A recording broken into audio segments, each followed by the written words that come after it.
Mm,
Welcome, welcome.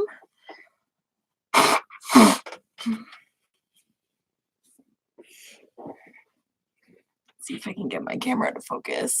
There we go. It's not bad.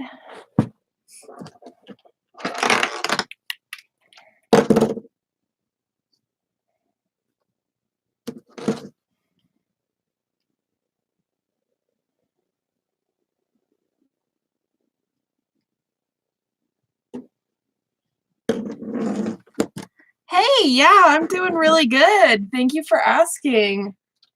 I think I slept for like 10 hours, which is good because I was really short on sleep. It was nice to be home and be able to sleep in my own bed again. I sure needed that extra little bit of sleep. Let's see here. Just trying to get this little bottom jaw area figured out. And I should pull out some more hot glue sticks as well. I'm glad that you could join the stream again today. I won't be streaming all day because I have an appointment that I have to get ready for at 3 this afternoon. But I didn't want to just not stream at all, you know. So I figured I'd do some stream for as long as I can. And I'm sure that we can get a bunch of stuff done in that period of time. This fur is being a nuisance. Come here. I'm very, very, very, very glad to be home and back to work, honestly. I had a really good time visiting with my brother over the weekend, of course, but the fact that I didn't anticipate staying for that long kind of made things a little bit stressful. Oh, thank you. She's really coming along. I'm really excited about the way she's turning out so far. And there's not very much gluing left to be done, so this will mostly be like a sewing and working on the little details stream, but I do want to finish up with like the bottom jaw and up around the ears. So I wanted to get this done last week, but I ran out of time with everything that was going on, and I was just so tired. I was like, you know, I'd rather it be good work than sloppy work, and if I'm too tired, then it's going to be sloppy work. We can't have that. I think at some point it would be really fun to set up some kind of Discord channel so that people can join the audio channels and stuff. Just like chasing my chapstick around here. I've considered doing that. I was thinking about it again today while I was getting everything set up and trying to decide if I was going to stream with audio, and it was like, yeah, people seem to like the audio, so as long as I'm still in the mood for it, you know. Yeah, okay, I might figure out how to set up a Discord channel for people then. It would have to be invite only, I think, so random people can't just join and start shouting at stuff, but for subscribers and stuff, you know, I've got previous and current and future clients that are watching streams and stuff when I hop on, so I think they would like that. And that'd be really nice for me too, because then I wouldn't just be talking into an empty room all day, you know.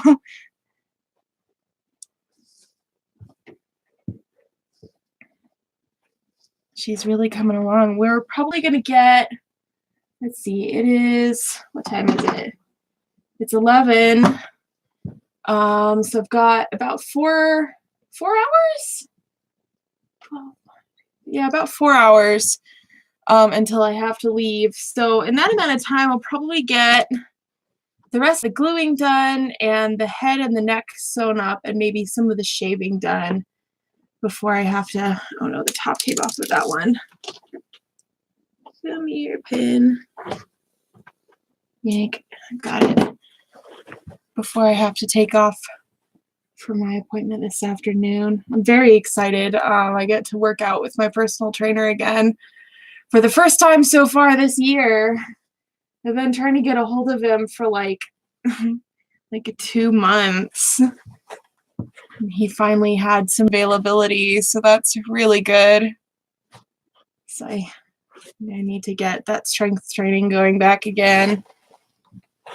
Since I have a desk job and it's fairly inactive most days, I really try to push that fitness, and it helps alleviate a lot of the problems that come from having a desk job. I mean, if you're an artist full time, so I'm sure you're aware, but things like back problems and posture and all of that are really important, and working out with him has been really helpful for things like that.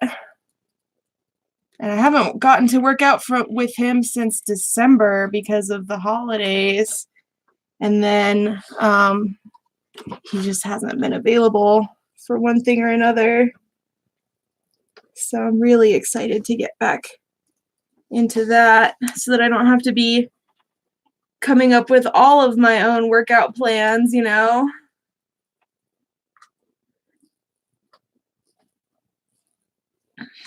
see. Oh man, I am a training beast, to be honest. I love working out with my personal trainer. I used to be a lot more active. Like a couple of years ago, I started training with him full time in 2016. We started with twice a week, and then we moved up to 3 times a week. And then for financial reasons, because personal training with him is actually rather expensive, I had to go back down to 2 days a week. And then last year, I had some personal stuff going on, and I ended up not working out with him for a good part of the year last year, like most of the summer and kind of into the fall. And it's been really difficult to get scheduled back in as a full-time client. So, but I'm really excited because he is fantastic. I mean, when most people talk about a personal trainer, it's like whatever, bimbo works at the Gold's Fitness or whatever. This guy is completely different. He is awesome. So I'm really excited to get back into that. And now that I'm, picking up my fitness in my free time and doing more on my own, I think I'll have a lot more success with it when I'm not just relying on him to coach me a couple days a week and that's all I do, So I'm really excited.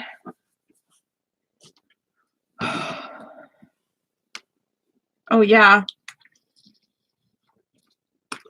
I mean, I started my fitness journey in February 2016, and I did a bunch on my own, and I got started on my own, and I was glad that I was able to find the motivation to do that. But I mean, he has made a huge difference in my life, so I'm super thankful to have him. I mean, I don't think that I would be nearly where I am today if I hadn't been training with him. And I don't know, for various health reasons, it's also, where's my fur brush? It's also really good to have, like the strength training and some kind of guided fitness. I was really, really heavy before, and I'm not heavy now, but I'm way more healthy. And that's really important. It's really good to have somebody that pushes me and motivates me and encourages me way more. Like I work out at a private gym, and everybody that works out at that gym is so encouraging and so supportive.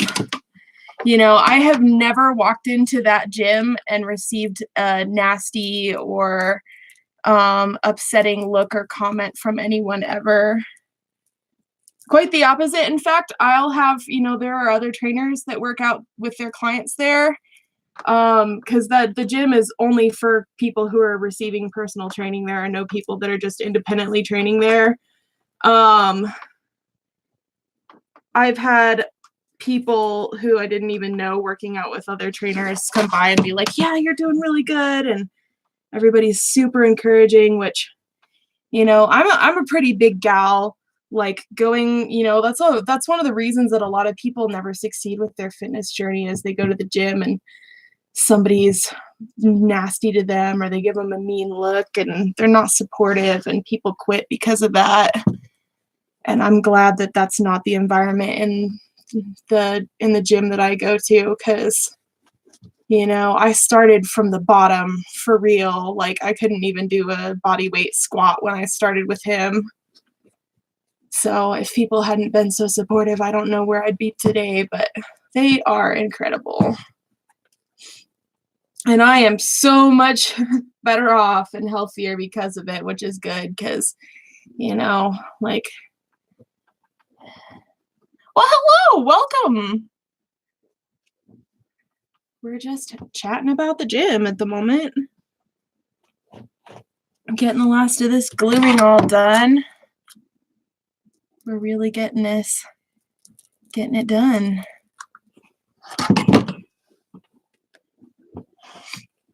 I'm really excited to be back to work. I mean, I had a really good time with my brother over the weekend. Absolutely no regrets, but I did not anticipate being stuck over there for an extra 2 days, and I've been really, really excited to get back to work and get this head finished up. Get started on my next project kind of thing. It's like, it's really hard to get started. And not every gym is the same. Not every gym has the equipment that you need. And, even if you have a personal trainer, they might not be, as good as the one that I've got. But just remember that everybody starts somewhere. And I don't know, if anybody has anything discouraging to say, that has a lot more to do with what they're going through and who they are than what you are doing, I feel like your health and fitness should not be dependent on other people's acceptance of who you are and where you are in your journey. Because we all started, somewhere. Even the super buff people started somewhere. So, and I feel like it would be so much better for people to just be supportive. I mean, it's not that hard to just not be a jerk all the time. I don't know, some people can't manage it, but I don't think it's that big of a deal to just not be a jerk.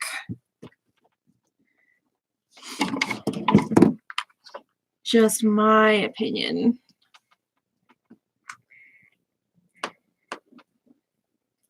My sister is kind of the same way. My sister is very thin and very athletic, and she's been athletic for basically her whole life.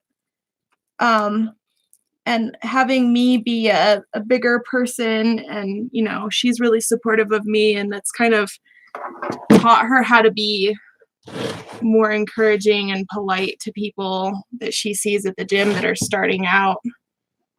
She told me at one point that she saw a girl at the gym that was really, really overweight, that was wearing these really tiny shorts, and her first instinct was to like, ooh, like I wouldn't have gone out in that. And then she was like, no, like she's killing it. She's probably super comfortable in those shorts, and she's doing what she needs to do for her health and fitness, so who should judge? Yeah, I mean, I don't like working out in front of people. That's one of the reasons why I'm glad that I go to a small private gym, because there are not very many other people that are in there, and luckily for me, they're all very nice and very supportive people. But I still have plenty of moments of insecurity where, I'm having a really hard time with the amount of weight that I'm being asked to lift, or, the number of reps that I have to do. And it's still hard. It's just that, I just think that nobody should have to be embarrassed to be doing something so important for their health. I mean, especially with some of the health problems that I've had. I have problems with my acne, and I've had a lot of doctor's appointments in the last year. And I mean, I always get a lecture about my weight, always, always, and I always have, and I probably always will. But everyone that I've worked with in the medical field has been just absolutely surprised when when they start trying to lecture me on, health and fitness, and I tell them what I do regularly. They're all just absolutely astonished, like, oh, I'm fairly certain that they all think that I'm lying because, most people that do what I do don't weigh as much as I do, but everyone is different. In my opinion, there's no wrong way to have a body. And the fact that, the last time I went to the doctor was in December, and they weighed me because they weigh me every single time. And the lady that was responsible for weighing me and checking me in was asking about recalibrating the scale because she didn't believe that I weighed as much as I do, which is, it's a little bit annoying, but it's also kind of a compliment. It's like, oh, you don't look like you weigh that much, which is like, thank you, because it would be a bummer if I did. It's weird to me. Yeah. Well, and I currently have a treadmill, and it's I also have this thing it's an elliptical recumbent, like in one machine, and I use them at home, and that's also really good. I bought that elliptical recumbent back in like 2015, I think, and I started using it at home before I went to, a gym where other people would see me, and it was really good. I definitely recommend having, not everybody has the space for it, and not everybody wants that kind of thing, but being able to walk or run on the treadmill at home while watching TV and not have to worry about what I'm wearing, or, if somebody else is waiting for my treadmill, or other people looking at me and thinking things that make me uncomfortable. I don't have to worry about anything like that, because I'm working out in the privacy of my own home. So yeah, treadmills they're not, I mean, if you get one of the really expensive ones, then they last for longer, but they're not indestructible. And I actually had kind of a hard time finding one for my weight class. I wanted to be able to run on it, and I knew that it needed to be able to withstand a certain amount of weight for that to be acceptable without it breaking. And then I also wanted to get one that was sturdy enough that my brother could come use it when he visits, because he weighs a bit more than me. And I actually own a Gold's Gym treadmill. I got it off of the Walmart website. It was like $400, which is super, super good for treadmill prices, especially I think it's good for like 350 pounds or something like that. So it's quite good. I've had it for over a year. And I use it more now than I did when I first got it, but it's been one of the best purchases I've ever made. So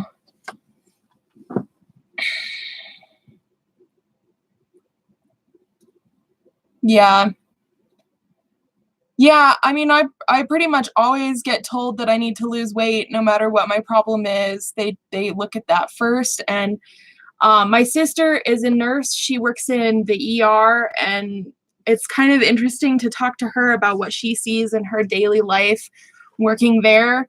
It's made it a little easier to understand why I always get lectured about my weight, because people in the healthcare profession really do take care of sick, fat people that won't take care of themselves all day. So that's part of the reason. I mean, she's always encouraging me, and she actually went with me to one of my doctor's appointments at the beginning of December because it was a new doctor, and she was kind of like being an advocate for like, hey, my sister is quite active, like she works out more than me, she lives a much healthier lifestyle than most of the people that weigh as much as she weighs, just kind of there for not only emotional support, because doctor's visits suck, but also just kind of letting them know that like she's doing everything she needs to be doing, which was really nice because it gets really old to try to tell doctors like, here's what I'm doing and have them roll their eyes. But yoga is also fantastic. I don't do nearly as much yoga as I should, but my brother has been kind of trying to get fit and healthy, and yoga was one of the things that I recommended that he do. It's low impact, it's very gentle, it's very relaxing. It's really just very good overall. It has a really bad stigma, which is unfortunate, but it is really a good thing to do, especially for people with a really low fitness level. Yeah, my sister is easily one of the best and most important people in my life. We used to not like each other at all, and then we've grown to be really close, which is good. It's really nice to have her on my side. Yeah, I can just imagine it would help with your anxiety. I need to do it more because I have anxiety really bad, and I'm sure it would be really helpful. I just generally when I want to do something for my fitness, I want to do something a little bit more aerobic. But yeah, I mean, my brother has started his fitness journey, and I'm trying to be really supportive of him because he's a pretty big guy, and I think he has a lot of potential, and he's already lost like 10 pounds. I mean, he started kind of like in the middle of January with his fitness journey, and he's already lost some weight, which is awesome. I saw him this weekend, and he was looking really good. So yeah, breathing therapy. Yeah, absolutely. Well, and I struggle with panic attacks a lot, and exercise has been incredibly helpful for helping me deal with panic attacks. It's like, just like take that negative energy and focus it on something that's going to be good for you. And then when you get done working out, you have all those post-workout endorphins and you feel really good. And it's just a really good thing. It's very good. I'm a huge advocate for health and fitness, which is funny because I still get a lot of negative comments about my weight. And it's like, I don't know,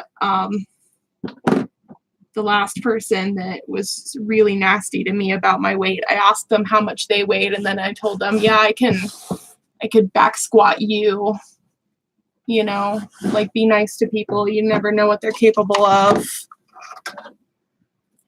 It's like, oh yeah, how much do you weigh? Like, I could pick you up and break you in half. How about you be less judgmental, dude?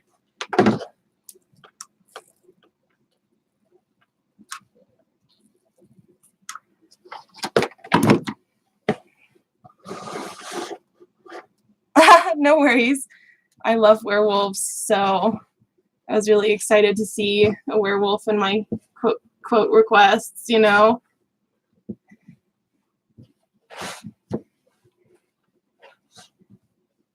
see. Get this little cheek tucked in over here. Trying to make sure everything adheres really good on the cheeks back here. It doesn't matter that much, but I still want it to be really flush and good. This head is really coming along too. It's going to be absolutely adorable when it's all done. Let's see. My next project is, it's funny because these two projects in a row, they're both named Halcyon. But my other one is like a rainbow goat monster. So I'm excited to get to work on that one as well. Wow, 7 people in this stream. Welcome, everybody. I can't believe that I have this many people on a weekday. Rainbow Goat Monster, yeah. It's gonna be really cool. I like making colorful things. It's nice because I had several in a row that are bright colors, which is really fun because mostly I work with natural colors. And I had somebody, and this was years ago, but I had somebody that was like, oh yeah, like I was interested in commissioning you, but you don't work with bright colors. And I was like, I do. I just don't get commissioned for that many. You know, I'm happy to work with bright colors. I love working with bright colors. It's just that most people anymore want natural colors. And at that point, I was making the semi-realistic suits. And I mean, I can understand why somebody would think that I wouldn't want to work with bright colors on a semi-realistic suit, but I love it. Most of my fur stock is bright colors, in fact.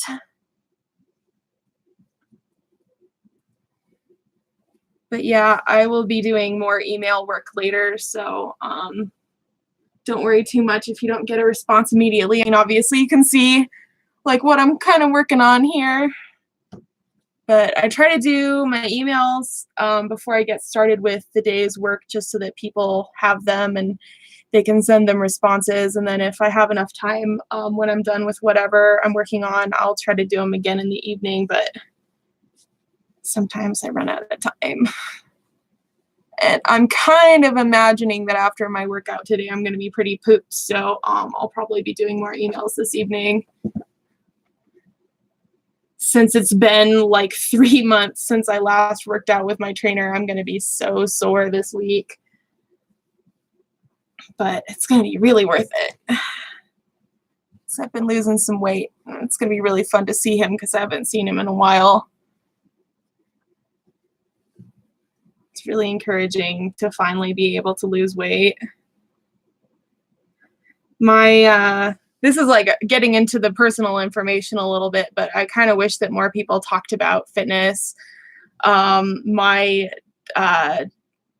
OBGYN that I saw, I have pretty bad acne problems, and I've been seeing a dermatologist for like the last year, and it's kind of gotten to the point where she doesn't really know what else to do aside from, you know, the antibiotics that I have to take. And so she wanted me to see an OBGYN and see if my acne was hormone related.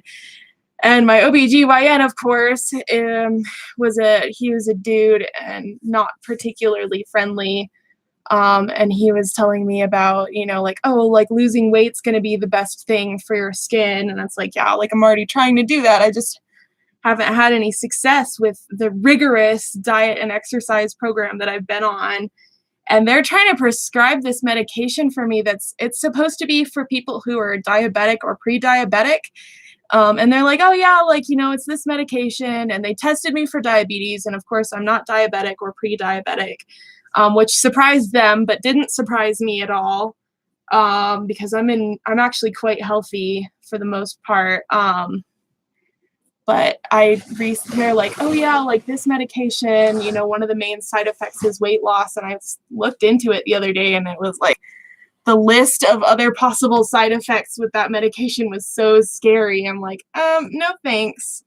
I'm going to keep doing what I'm doing and not taking pills that could cause all sorts of horrible things.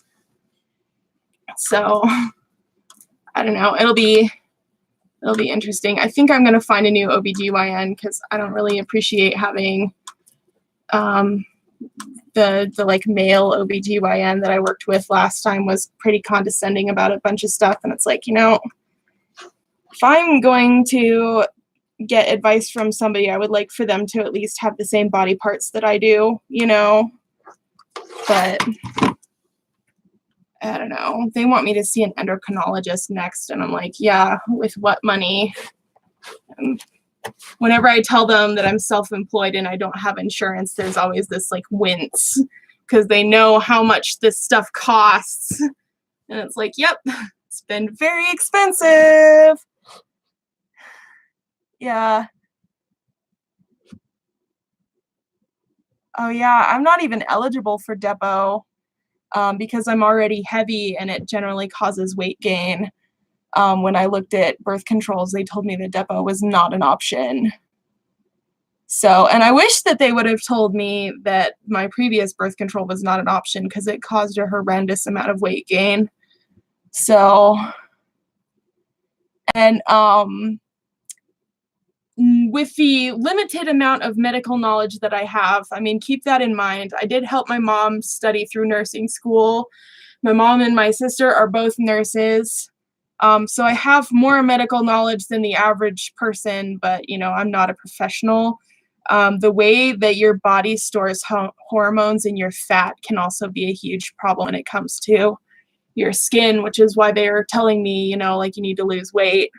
But when you burn fat, those hormones that have been stored also get released back into your system. And so, you know, I've been burning fat like crazy for the last, you know, year or two. And I'm sure that that has something to do with the problems that I've had with my skin. Yeah. Oh man, you're preaching to the choir here. I gained, oh geez, what did I gained probably 80 pounds on my last birth control, and I'm still working it off. So, because I was about 200 pounds when I was in high school, and I gained a little weight after I graduated because I moved out of my parents' house and I had some bad food choices. And then I got married and I gained a lot more weight after that because I switched birth control methods, and my last birth control method made me gain weight really bad. So I gained like 80 pounds between those things. And yeah.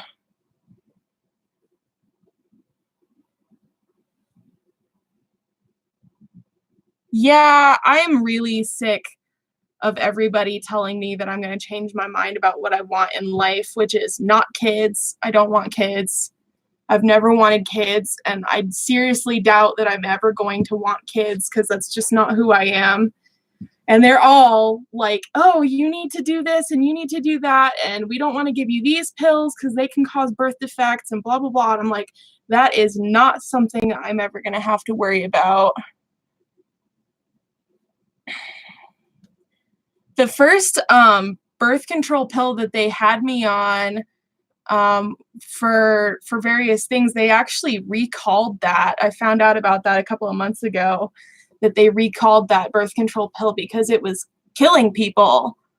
And I'm like, oh my God, like it was causing major blood clots and strokes and stuff, and people were dying. And I'm like, oh my God, I'm so glad that they took me off of that. And then they had me on a different one, and I had to go from private medicine to receiving my birth control from the health department for financial reasons. And when I went to the health control or health department to get new birth control, the lady just about fell out of her chair. She's like, I don't know what this is. I'm going to go look it up. And she came back and she's like, stop taking that today. Like, that is way too much estrogen. You're really lucky that you haven't had a stroke or a blood clot or something. Like, you need to not be on that at all immediately. And it was like, oh, that's terrifying. Welcome to the wonderful world of being a woman. Sucks. So I wish that they talked about stuff like that more when we were younger, so that we knew what we were getting into. That it's like, you know, like the first birth control method that you try probably won't be the one that you stick with indefinitely. And there are so many different kinds now that, you know, it's ridiculous how many kinds are available.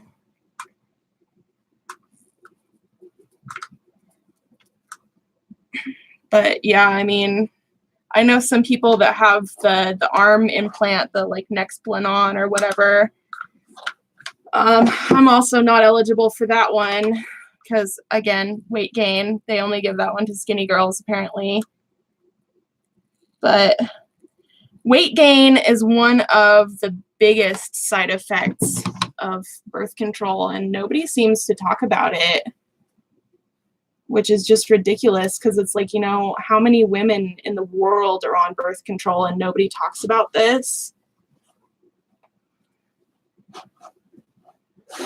Oh my God. Yeah, mine was, I paid at my appointment and I paid in full. And so they gave me a little bit of a deal on it, but mine was $1,000 when I got mine. Yep. Yeah, and that's where I'm at currently is nothing. So it's been kind of a freaking journey, guys. But I've been finally able to lose weight. I had my IUD removed in December and I've lost quite a bit of weight already. So that's really good because everybody's like, oh, you need to lose weight. You need to lose weight. And I'm like, I know. I live in this body all the time. I know that I'm fat. It's ridiculous because I eat better and am more active than all of the skinny people that I know. But I always get a lecture when I go to the doctor's office because they don't care about your health. They care about how much you weigh. But yeah, I mean, everybody's different. I know tons of people that had good luck with that. I just didn't, you know, which is disappointing because I really liked that method for birth control, but oh well. Yeah. Well, you know, the number of people that have problems with it, it's such an expensive thing that if it doesn't work out and you have to get it removed, it's not like you get a refund, you know?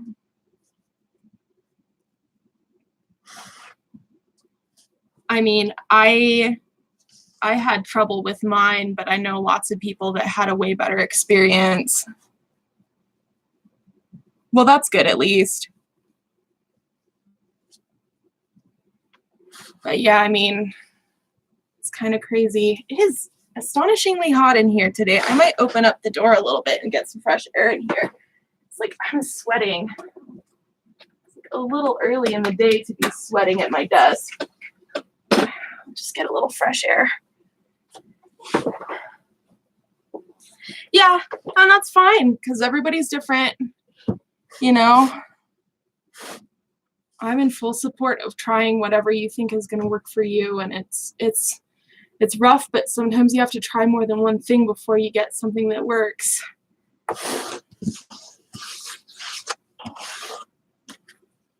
I'm not on anything right now, and that's kind of uncomfortable, but I have been doing a lot better, like emotionally and physically, just kind of letting my body have a break from it all. I think we're just about done with the gluing here now that I've got the ears and the cheeks all stuck down. I'll just give it another little glue around the top of the ears, and I think that we'll be ready to move on to sewing.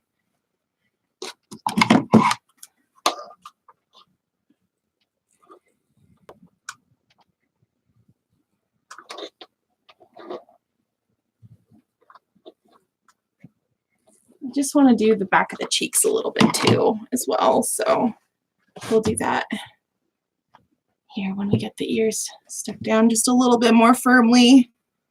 Oh, thank you so much. I've been enjoying your work as well. I think I follow you on Instagram. I either follow you or like your work just comes up in my feed all the time. Oh, thank you. It's been quite a journey to get my style where I want it to be. You know, I went through trying a bunch of different things before I found what I really like. It's like autumn 2017 is when I got my head bases printed and was able to really just focus on my own style. So yeah, no, I've noticed I really like that you've been trying a bunch of different things. It's not an exact science really, especially when things are made from scratch. There's so many variables with style. Now I've gotten to the point where my style is getting a lot more consistent, and I'm really happy about that because I think consistency is really important. As much as the general fandom wants to scream and complain about, fursuit builders' styles being cookie cutter, I call it consistency, and it's not a bad thing for people to know what they're getting when they commission,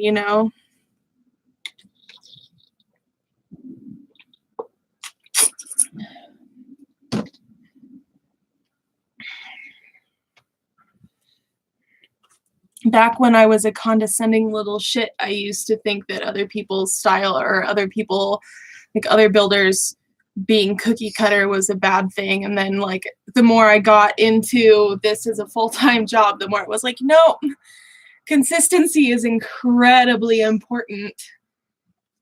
Because if your clients know what they're getting, then they're generally happier in the end. If they can look at your style and know pretty much what they're going to get, there are a lot less problems that come up in the commission process. And that's really important.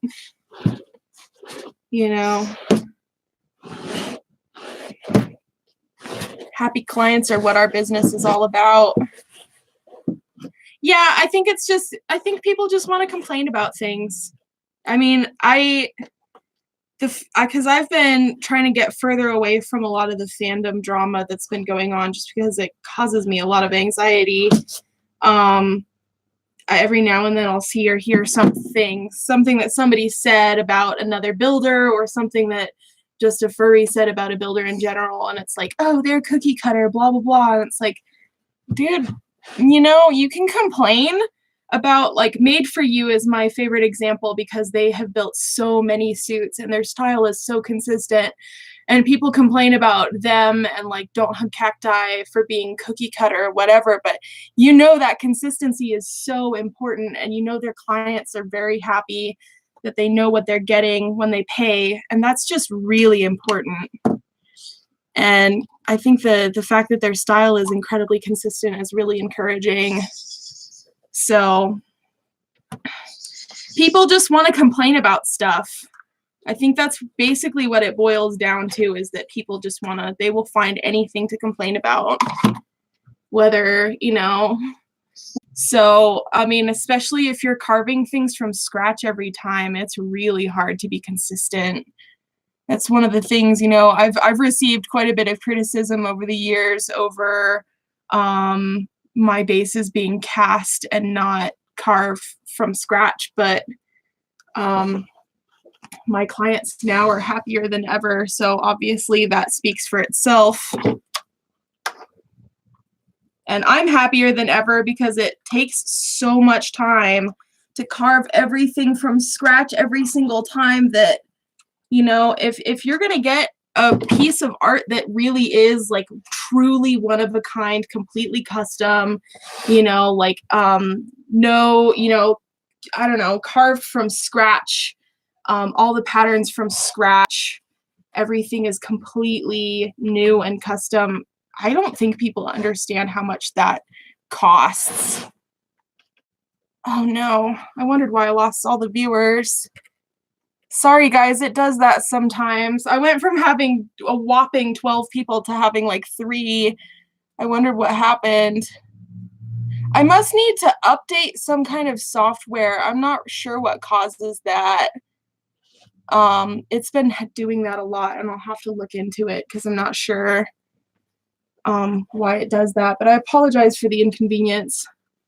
Thank you for the people who came back, I'll have to do some looking into that and see what happened. It doesn't cut out on my end, so I have no idea that it happens until I lose, the majority of my viewers, and then it's like, what happened? What did I say? I would think that everybody would have left when we were talking about birth control, but like now that we're talking about fursuits, everybody leaves. But welcome back, everybody. Sorry about that technical glitch. It will probably do that again.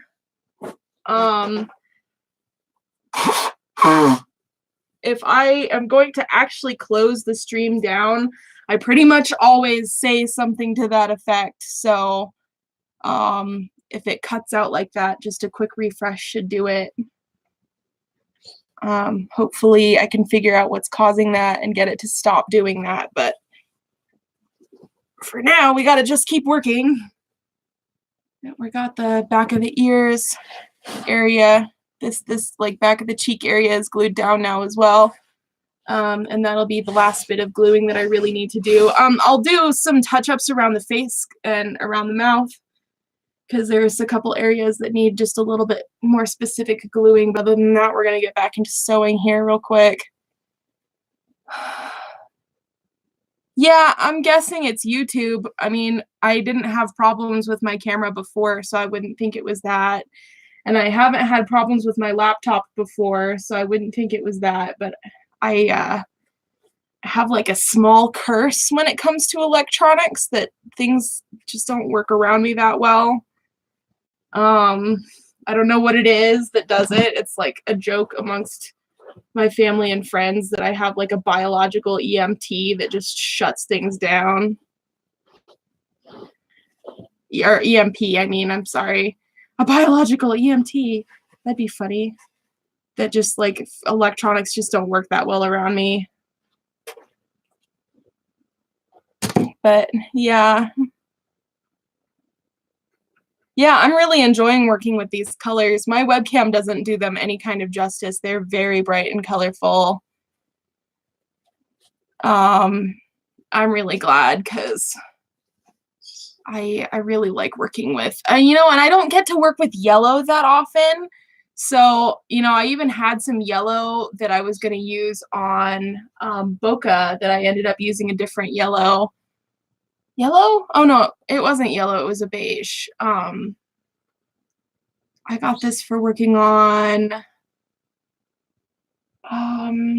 Raikou or Raiden or whatever. They were like a Pokemon, but not a Pokemon, you know. It was a Pokemon themed saber-tooth head, cough cough. And I ended up using some of that, and that was, you know, like, just I love working with colors. And then the pink, of course, I bought for this commission because I don't have a lot of pink just laying around, but it's really beautiful and it's really soft. So it's gorgeous to work with. It's been very fun.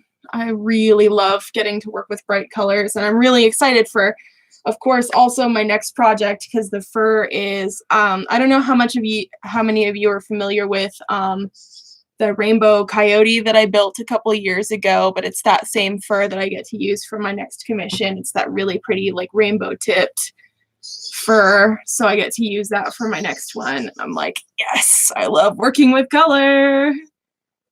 So very excited, very, very, very excited.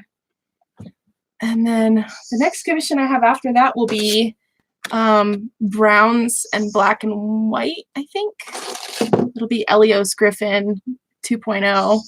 I'm really excited about that. I'm just excited, guys. I'm just in a really good mood today, which is good because I was in a horrible mood yesterday. It needed to happen. 3D printer needed a new hot end. Oh, yeah. Oh, no. Yeah, I don't even mess with the 3D printing stuff. I am not a tech person. In fact, the most techie thing that I'm willing to do on suits is the fans and the muzzles. And my my friend and website manager makes those for me. So all I have to do is install them. Yeah, I did bokeh. I still need to post pictures of bokeh. Beautiful peach-faced lovebird, which was really fun because I have a peach-faced lovebird, so it was really fun to get to actually make one. And I probably spent way more time on it than I should have, but I was just so picky about getting it to look like a lovebird that I think I spent like 4 days just on the head base and getting the beak and the head shape right. So, and then the beak took forever because I wanted it to be really smooth and clean look, you know. Oh, fun. Yeah, I mean, my queue is public. So anybody can go look at what projects I've got in the queue. I've got a lot of really neat clients. I'm really excited. And everybody is just the coolest person. I mean, I've got a studio group chat for all of my clients, and they chat and stuff, and it's really fun to get to do some social chatting and stuff with them. Everybody's really neat. I am excited, and I somehow have to try to fit in some kind of pre-made for tax season, because I really don't want to depend on commission work to cover that cost. But we'll see, because that has to be done in off hours. And usually by the time I get done with work, I want to go run on my treadmill and get something to eat. So we'll see. It has to not come at the cost of my own health and fitness. But I'm really excited. I've got a lot of really neat projects and really neat clients that I get to work with. So just doing as much as I can, you know, getting all the suits built. Okay, I'm gonna take this off the head base to do the gluing around the mouth and eyes, just because it's a little easier to move it around and manage it. Just tilt this down a little bit and see if it'll refocus, because I just kicked up a whole bunch of fur and it's inevitably having a hard time.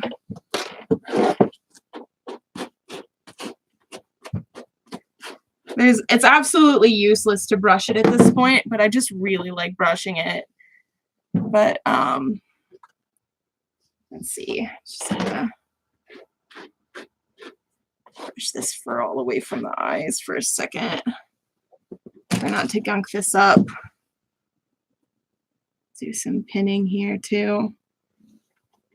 The area around the eyes is always a little difficult, just because there's a lot of curves that it doesn't really want to follow.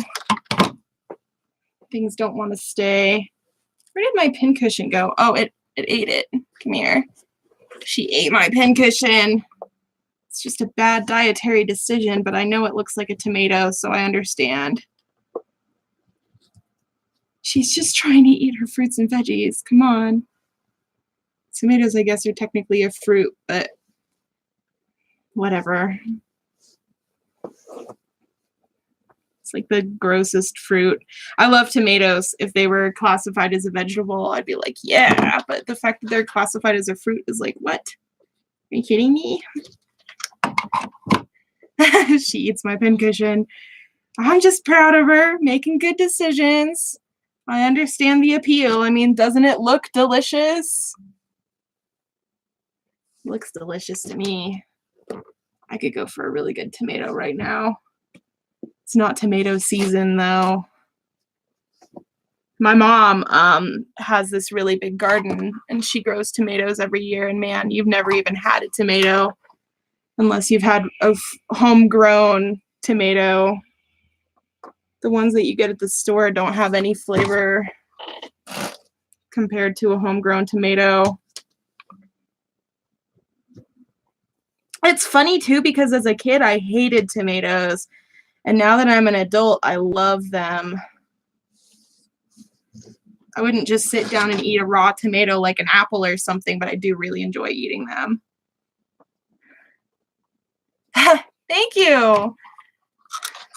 Yeah, I mean, I'd like to think so. It would be even better if the complicated weekend hadn't been in the middle of things, but I was stranded over in Grand Junction for the weekend. Well, not for the weekend, for the beginning of the week. I went to visit my brother, and he lives over there. And some genius decided that it was a good idea to blast for avalanches along the highway through the mountains on at like 9 a.m. yesterday. And between the amount of snow that they got over the weekend and then the avalanche blasting, I got stuck over there for a couple extra days. Oh yeah, which head do you have? I'm super curious.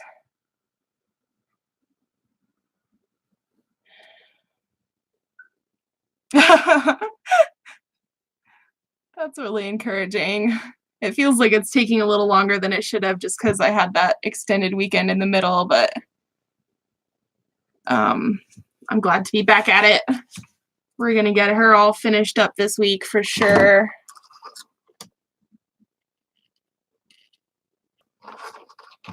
When there's no other delays that happen, I'm actually quite fast. It's just that there's usually other stuff that has to be done in the process. I mean, I run the whole business myself. So there's bookkeeping and supply ordering and customer management and quotes, and I don't have to do as much advertising now. Oh yeah, okay. That one's traded hands a few times, but I remember that one. Oh, come on, camera. I believe in you. There it goes. Shipping. Just like shipping fursuits in general?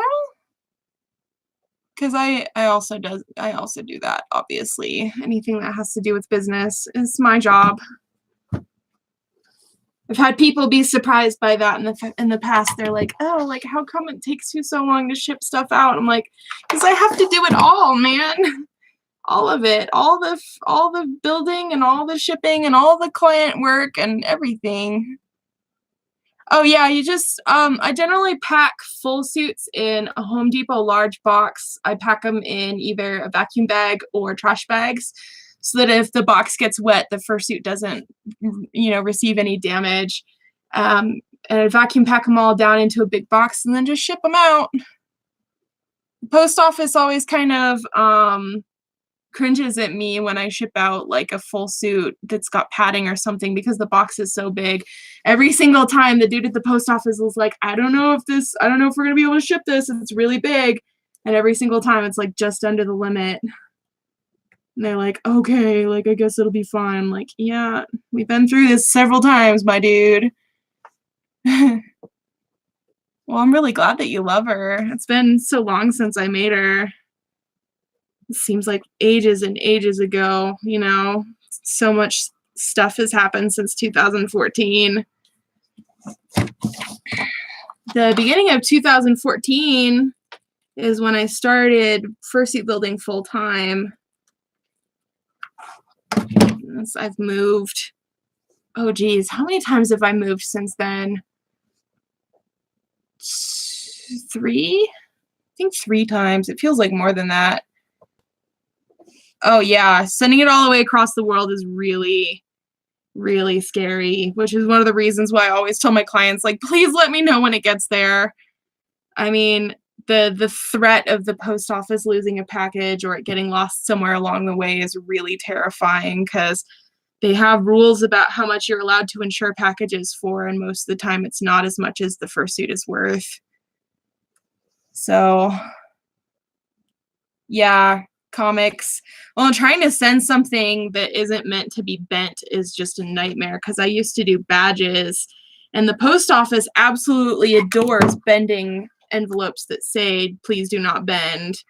So I actually started sending badges in small boxes because I got so tired of people's badges showing up all bent and ruined that it was like, okay, like I'm not trusting whatever pleb works at the post office to not bend this $100 badge. So it's just the way to do things. Just bubble wrap, cardboard to protect it, something like that. Put it in a box, ship it. I actually had somebody, I can't remember if it was at UPS or at the post office, tell me to never ever label something as being fragile, because they like the fragile packages end up getting mishandled more than the ones that are not labeled as being fragile. Because I used to label all of them as being fragile. Yeah. Oh my God, I hate that. And you don't want to yell at them because it's like, it's like saying something uncomfortable to your waiter and having to worry about them spitting in your food. But it's like, please, like it says don't bend it right there on the thing and you're bending it right now. Like, one of the ways to kind of combat that is to mark the value of the packages higher than it actually is, because if they ruin it and it's insured for like $200 or something like that, they tend to be a little bit more cautious. But yeah, just anymore, just sending things. The last one that I had to send in an envelope, I cut up like a box and used all the box flaps, and it had like 4 layers of cardboard just for like this one little badge, and it was indestructible. Yep, no worries. Yeah, I actually drive like an extra like 15 minutes to a different post office because the one for the city that I live in is garbage. It's a fairly large city, and the post office is not big enough to cope with it, and it's not in a nice area of town. And the staff is just not wonderful, so I drive mine to a different town. Oh yeah. My post office always kind of like, cringes when I walk in the door because I almost like, I don't know, it seems like half the time I've got something that needs to go out of the country, and it takes them a lot longer to do international shipments than it does for them to do domestic ones. So they're always like, It's like, yes, I know. Neither of us wants to be here, but we have to do it.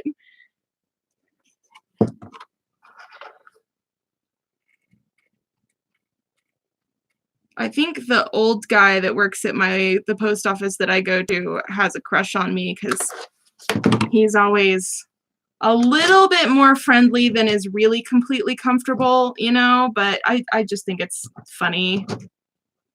He's never really made me uncomfortable before, so like never like really bad, never bad enough to do anything about, but it's like, oh, hi, buddy. Here I am. I've come to ruin your day with another international package, my dude.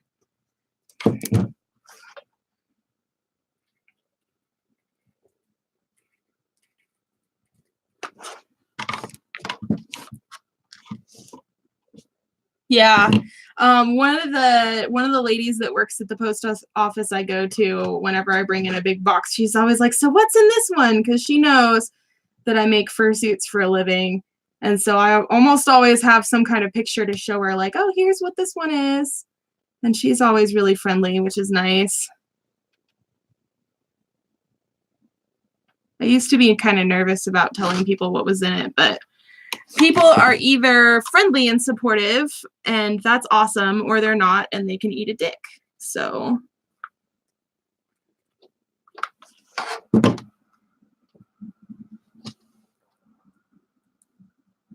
let's see.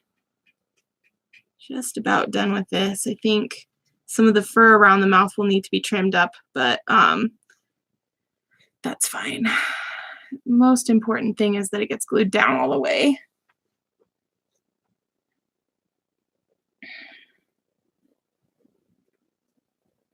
I am going to go grab another protein shake. I don't really usually eat very much breakfast, but because I have to work out today, I don't want to be working out on an empty stomach. Or, just like haven't had any food in general is not a good thing. So I'll be right back.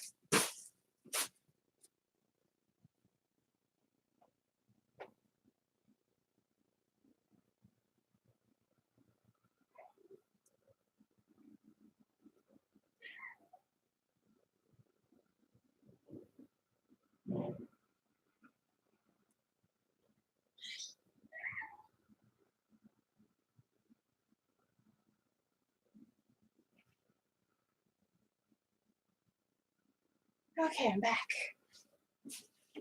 We have successfully retrieved a bottle of protein shake, and now it's cold in here, so I'm going to close the door. And we have successfully chilled the studio. It's not that big of a room, so it doesn't take it that long to get kind of cold.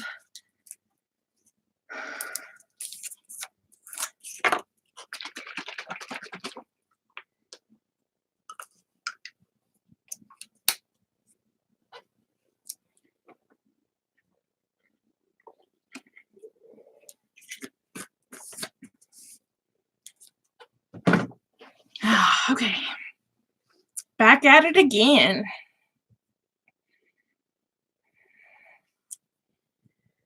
I'm really excited for this, though.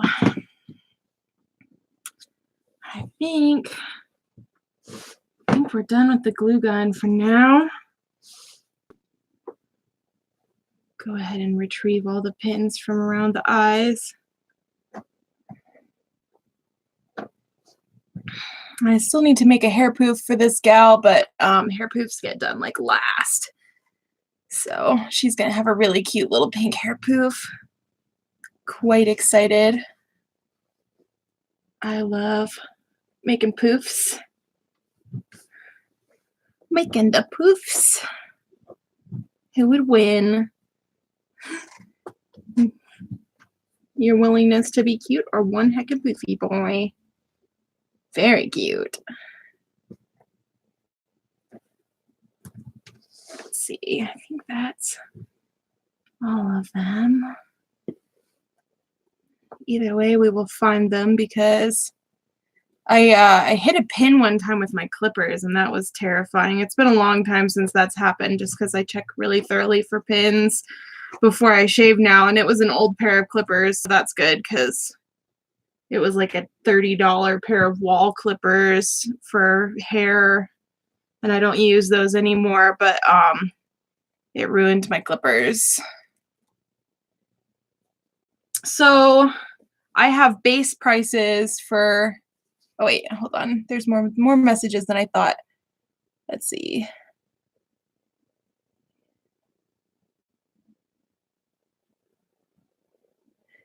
Yeah, no, so everything is priced individually just because everybody's project is different. I have base prices so that people kind of know in what range to expect, you know, like their price to be, but I have to quote everybody individually for their project just because, you know, if everybody was 2-color or 3-color, like simple design, it would be much easier to estimate prices, but some people are, you know, 9-tailed tiger kitsune with all sewn in stripes and, you know, things like that.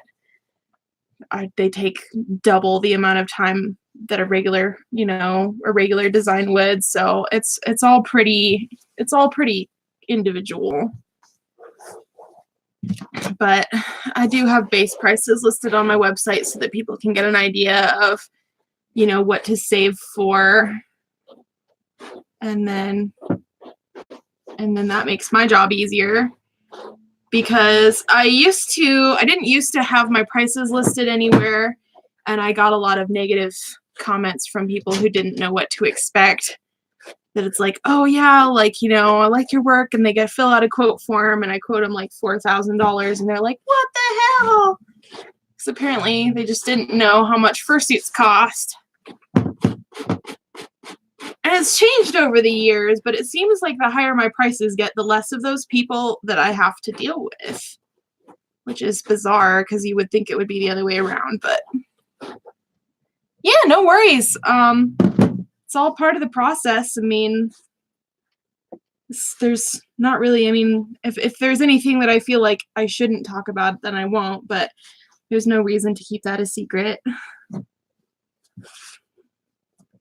I don't do like tutorials or something like that, but I don't mind answering little questions most of the time.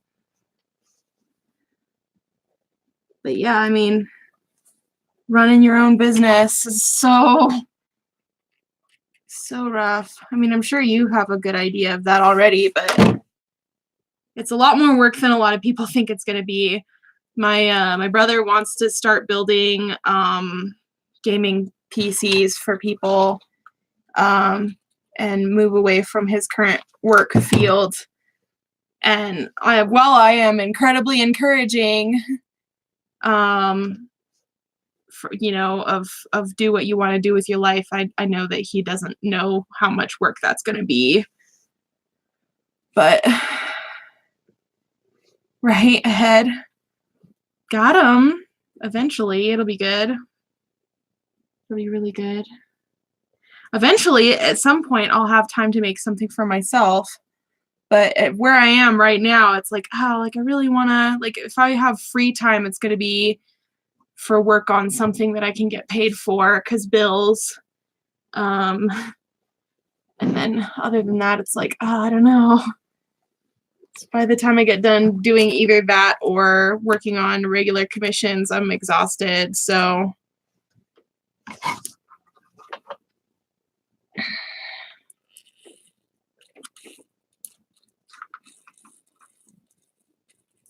see, just like let's get this like smoothed out a little bit before I tried to wrinkle under here. We don't want wrinkles.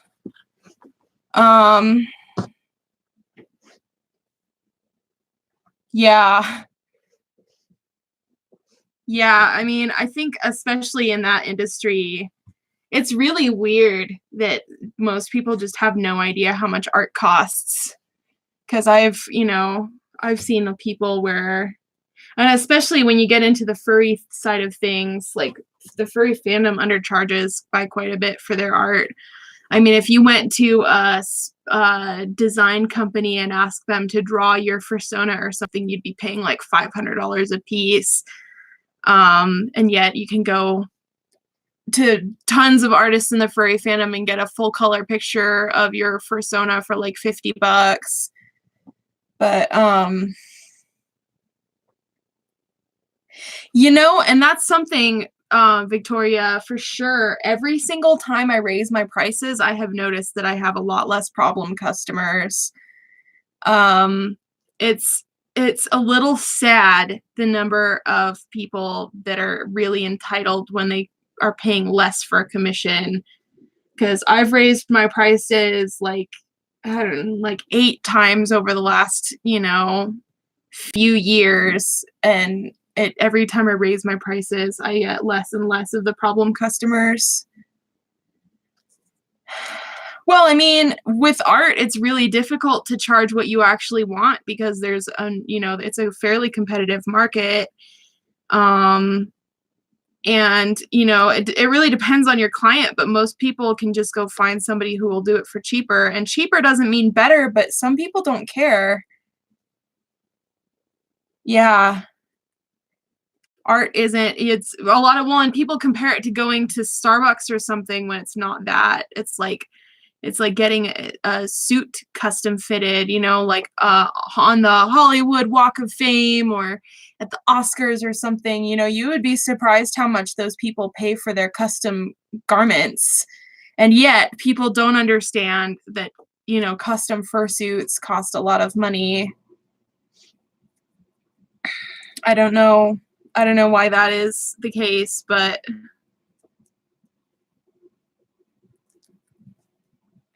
I don't know. And then when it comes to fursuits, if you went to a company that makes this kind of thing for the film industry, you would pay more than double for sure. I mean, there's no way that you could get a fursuit from a company like that for less than $10,000, and yet most fursuit builders charge less than $5,000 for a full suit. Yeah, I'm about to raise my prices again as well because the demand has gotten a lot higher than I can kind of cope with.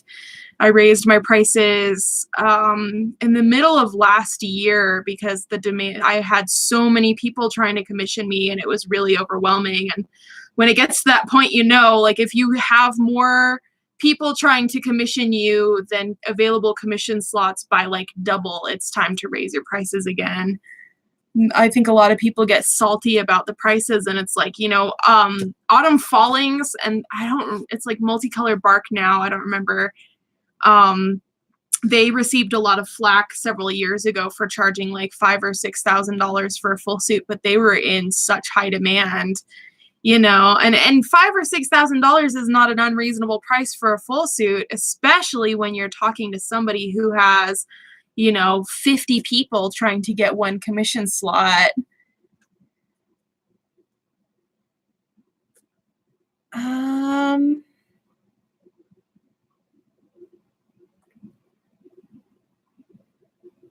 What do you mean, like reached out to me about the price or just like potential clients?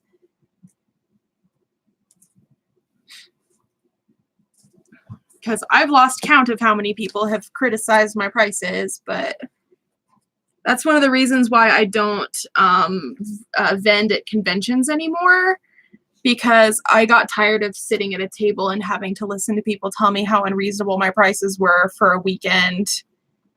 Oh yeah, and the fur price thing, not only have the fur prices skyrocketed, but the availability is also, you know, if you're looking for specific colors or specific length of fur, I ordered fur for one of my upcoming projects that's like a light gray, and it's supposed to be a bunny fur, and it was like $45 a yard, I think. And then the shipping on top of that, because it has to come from China, it's ridiculous.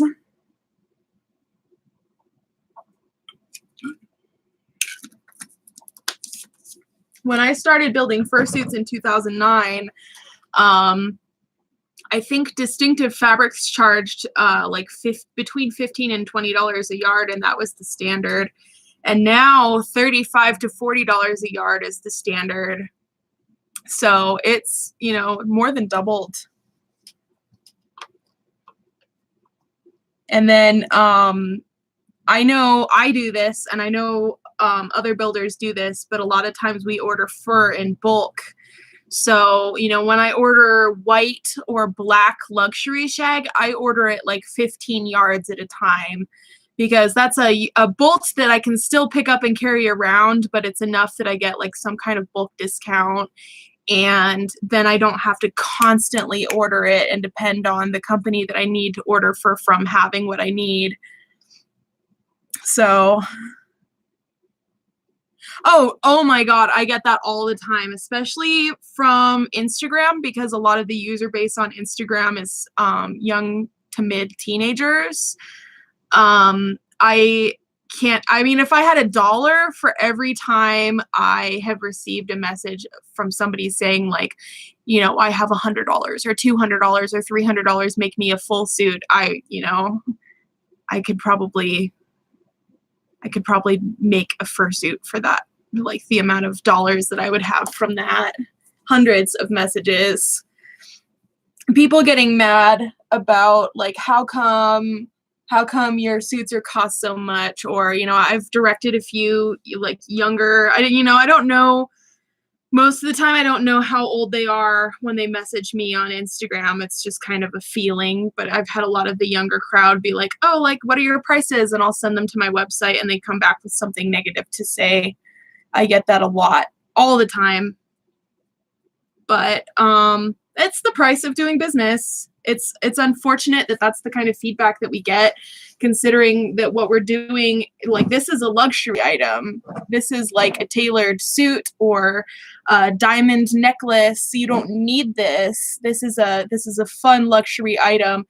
People don't seem to understand that luxury items cost more. And then people also don't understand that I am self-employed. I don't have health insurance. I don't have any kind of benefits from my job. All of my healthcare is paid for out of pocket. I don't have dental. I don't have vision insurance, like nothing like that. So, you know, and then I also, I don't get a tax return ever. You know, I have to pay taxes on top of whatever. It's not like, you know, the company that I work for withholds my taxes and then I get a tax refund, you know, in April or whatever. No, I have to send money out to the government every month for sales tax and every year for income tax. People do not seem to understand how much of that money we don't actually get to keep. And luckily for me, I have spent thousands of dollars investing in my own health when it comes to fitness and eating correctly. So I don't need to spend as much money in the medical side of things as a lot of people do. But with my skin acting up, I've already spent thousands of dollars trying to figure out what's wrong with me and treating the current problem. You know, I don't have insurance. In theory, I could get health insurance, but for somebody who has been healthy for most of her life, it's cheaper to save that money that you would spend on health insurance and put it in an account and save it for when you need it than it would be to actually have it.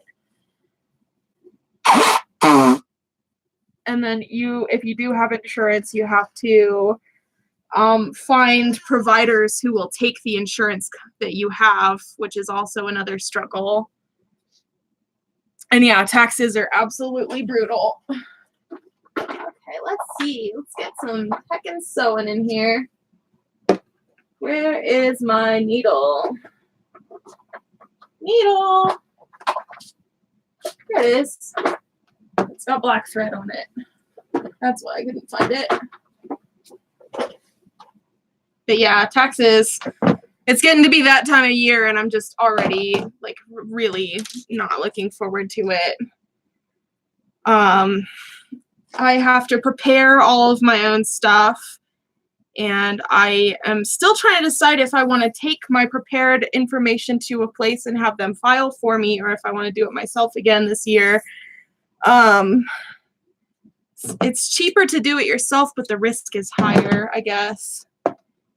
So we'll see, but taxes suck. The one nice thing about tax season in general is that this is the time of year when people are spending their money.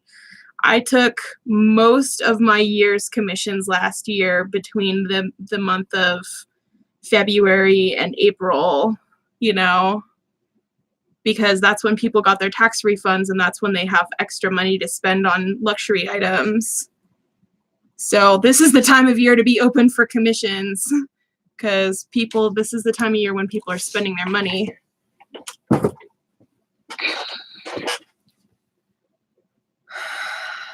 Oh yeah, and you know, that's because they don't understand that there's one person that runs this company. I don't have any employees. This isn't, you know, I don't even have somebody to manage the business side of things. I have to do everything. So not only is it not mass produced by a whole bunch of people working in a studio, but you know, like there's one person doing all of this. Let's see, turn this way a little bit because I'm going to be working kind of in my lap a little bit. You get to see my wild hair. A little bit more. I got a fingerprint on my camera, but it doesn't look like it's causing any trouble.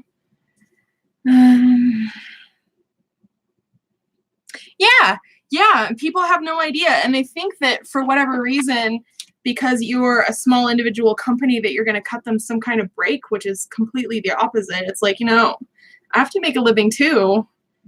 And I've had dozens and dozens of people offer to pay me an exposure, and it's like, yeah, exposure doesn't pay my rent. I don't think you understand that I have bills that have to be paid, you know. So a lot of people just don't put any thought into it. Oh yeah, exposure. I did offer at one point, I made a pair of sequin shoes, and this lady that I follow on Instagram asked me about making her a pair. She does custom wigs, and I've commissioned her for wigs before, and she was asking how much I would charge for a pair, and I told her that I would do it for exposure because I'm not doing that as a business, and she's given me good rates on the wigs that I've commissioned from her in the past. So you know, it's a $50 pair of shoes and 2 hours worth of work, but fursuits, this is my job. I'm not doing this for exposure. I mean, unless it was like a gold standard client like Pixar or Disney or DreamWorks, where I know that would get me a lot of money in return. And even then, I might just give them a good deal. I don't think I would do it for exposure. Because I have a lot of fantastic clients, and they post about their fursuits on social media. I get all the exposure I need right now, so the whole like, oh yeah, build me a free full suit and I had this one dude, and bless him, he was definitely a minor, so he probably just didn't really understand the way the world works, but he was like, oh, I have 250 subscribers on my YouTube channel. I want you to make me a free fursuit head in exchange for exposure. And I was just like, but I have more than double that amount on my YouTube channel. Like, not this channel, but my other channel. Like, I don't need your 200 follower exposure, you know. Obviously, I was kinder about it than that, but it was still like, yeah, it's like 250 followers, dear. I think I have 400 something on my other channel. It's like more than that even, but you know, I was like, aw, cute. Not really, but kind of. It's adorable that you think that that's a lot of followers. I mean, the amount of followers somebody has is not an important thing, but if you're going to use that as a measure of your importance, like, give them the old razzle dazzle, you know. If somebody was like, yeah, you know, I have 50,000 subscribers on my channel and I would like a pair of sock paws, you know, is there any chance I could get some kind of discount in exchange for advertising your business? That would be a little bit more tempting, but it's not like, oh, hey, do this for free because I have followers. One of my close friends has like 20-something thousand Twitter followers, and she never asks for free stuff. She understands the way the world works. I'm sorry that you guys can't see this a little better. I kind of have to work where there's light, but I'm just stitching the top seam of the head shut. I do this by hand because it's like impossible to do on the machine and still have any room to work while I'm gluing. So it took me a long time to figure out the best way to do this because I actually used to sew up one of the seams behind the ear as like the final one, but that was always really difficult. This is the easier way of doing things. And then the stitch that I'm using is like it's a Henson stitch, so it'll be basically invisible when the fur is all brushed out. And then on top of that, she will have a little hair poof over the top, so it's going to be really good. Just cruising right along. What time is it? It's 12:30 basically.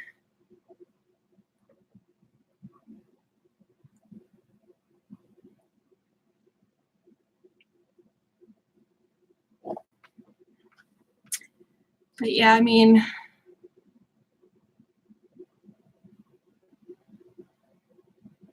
yeah.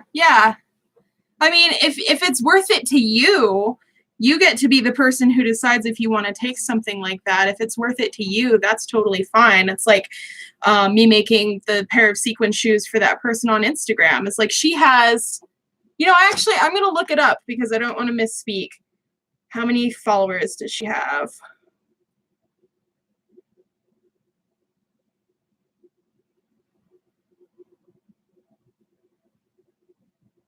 She has 351,000 followers on her Instagram. 351,000 followers. So I think that kind of exposure is something that I'd be a little bit happier about, you know? Like, those are some real numbers. That's an impressive amount of followers. Oh, yeah. And that's the thing, too, is that the people who are actually worth your time want to pay you. So, yeah. Yeah. Oh, well, and I can only do a certain amount of hand sewing without totally wrecking myself. So there's very few things on my heads that I'm willing to hand sew anymore. I even have to limit the amount of like small facial markings and things that get hand sewn because, you know, you're really at risk for getting carpal tunnel and other problems like arthritis down the road if you do a lot of really, you know, a lot of hand sewing and stuff will do that. Telegram stickers. Yeah, and that's something too with Telegram stickers. I don't think anybody understands how much work goes into that. That's not like a quick little thing that you just whip out. That's like an icon commission. And most people charge more for that even. You know, $15 a piece for stickers is a small amount. If you were charging what those were actually worth, they'd be more like $30 or $40 a piece. But the fact of the matter, unfortunately, is that most people won't pay that. And so you have to kind of find the middle ground on what people will pay and what you can make a living off of. Yeah, exactly. I was going to say, I've seen your artwork and your stickers are worth way more than that. So, and I have considered in the past taking some Telegram stickers for fun, but I have really moved away from the art side of like the digital and traditional like paintings and stuff, and really more into the costume side of things because I get overwhelmed when my projects get too diverse. Yeah. Yeah, and that's one of the things, you know, I'll have days where I can sit and work for 10 hours, and I have days where I can sit and work for 4. And sometimes I feel bad because I'm like, you know, it probably looks like I didn't do anything today. It's like, oh, yeah, I streamed for 4 hours. You know, somebody out there thinks that that's all I did today, but that's what you have to do. You have to make time for yourself because as an artist, if you are sick and injured and whatever, you can't do your job. So that's an investment in your own future to take time off and, you know, like get up and stretch. You know, like I get up and like I'll just be like, yeah, I'm done for the day. I'm going to go run on my treadmill and have some food and be done. You have to do what you have to do for your own health. And then streaming also it's actually, you know, a lot of extra work to be like an entertaining person while I work. So, you know, I don't always stream what I'm working on. I've moved more into that because I started working in my studio instead of in my living room. And I felt more comfortable with people watching me work in my studio. And then people really, really seemed to enjoy getting to watch me work while I work. So I've been trying to do more of that, but it's faster to not stream. It's faster for me to just do, but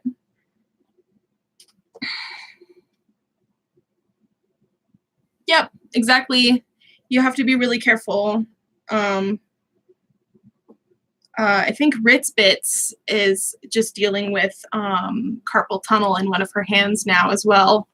And that's one of the things that makes me so sad. It's like, just like, it's hard to avoid that kind of situation when you have to do something like this full time. But if you start feeling negative effects on your body that have to do with your job, that's also time to raise your prices again, because you should be able to afford to take time off to stretch and work out and stuff. And I remember, you know, taking commissions and not being able to charge very much just because I didn't have the reputation or the client base. And you have to work a lot harder when you charge less. It shouldn't be that way.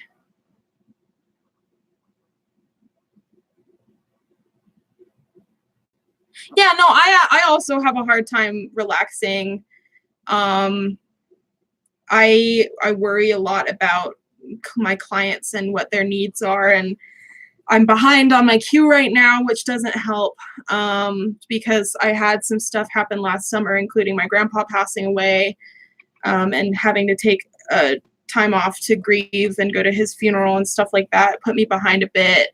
And because of that, I have a hard time taking time off to relax, but it's so important to do. Yep.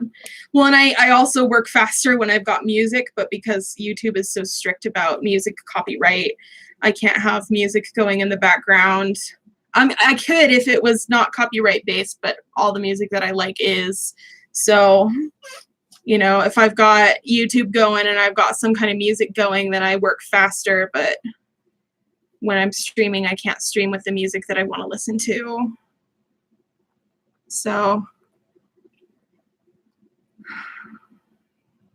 I need to chew some gum or something. My jaw is all locked up. I had a really tense day yesterday, so my jaw muscles are really cranky right now. Oh, yeah. Yeah, I mean, that's something too. When I first started fursuit building, I was sitting on my bed in my room sewing, like crisscross, um, all hunched over. I didn't have a desk or an office chair or anything like that. Because when I got started fursuit building, I was 15 and living with my parents. And I feel like, Victoria, if I remember correctly, you started really young as well. But that will definitely mess you up, not having a proper work environment. I even got an extra pad for my chair because the padding had worn out and it was hurting my back really bad. So, and working out with my personal trainer and building some core strength has helped a lot with my posture, which is good. And my posture is nowhere near good posture, but it's a lot better than it used to be. And that helps a lot with the problems that I've had in my neck and my shoulders and my back. So, yep. Yeah, you got started even younger than I did. I was a freshman in high school when I found out that fursuit building was a thing. So, and of course, like, started right away because I was way too excited. But yeah, I built my first fursuit in February 2009. So we just came up on my 10-year fursuit anniversary, which was awesome.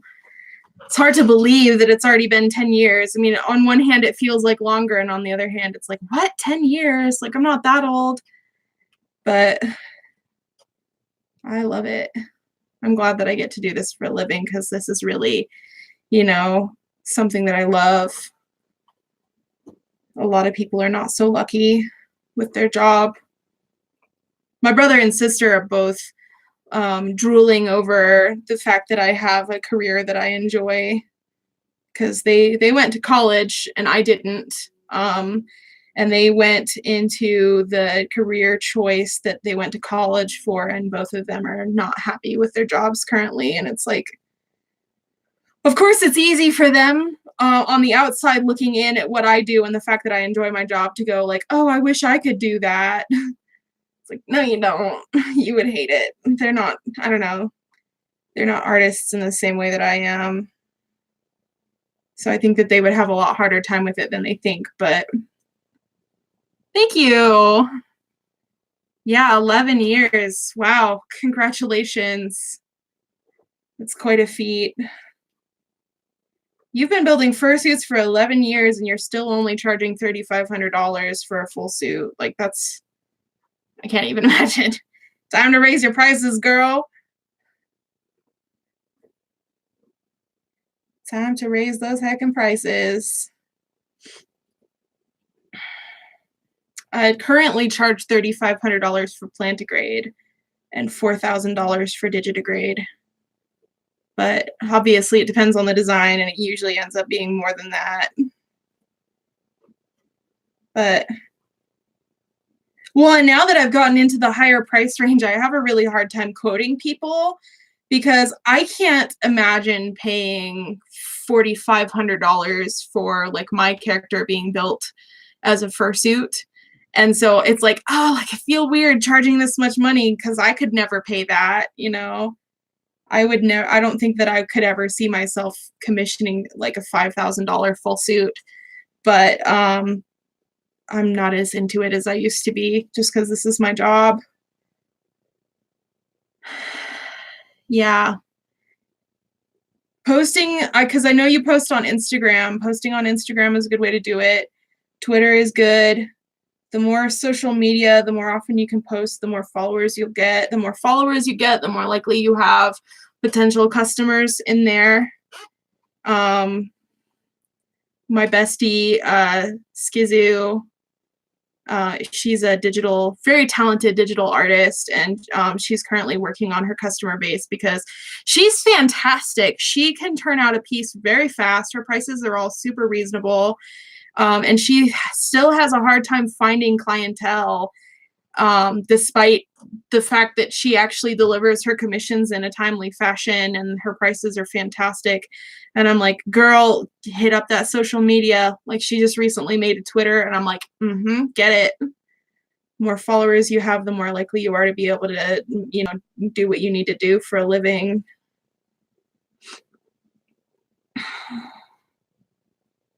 Yeah, the 3D printing is very cool. People seem to like that a lot, and I encourage the guy that does my printing to post more stuff on his social media. So I am Fursonalities everywhere. So I am Fursonalities on Twitter and Instagram.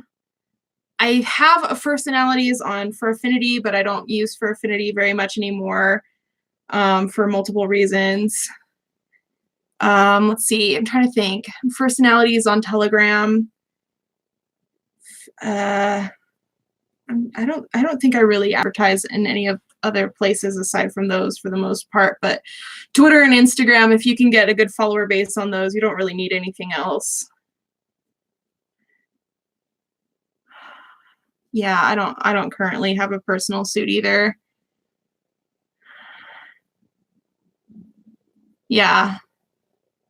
I did a free fursuit head raffle back in like 2015 or 2014 and got thousands of followers. I mean, it was just ridiculous how, like, because one of the conditions is like you need to be following and you need to like post on this whatever, but I had hundreds and hundreds and hundreds of new followers by the time I was done with that. And for the price of a fursuit head, it was really worthwhile because I got a lot of new clients from that advertising.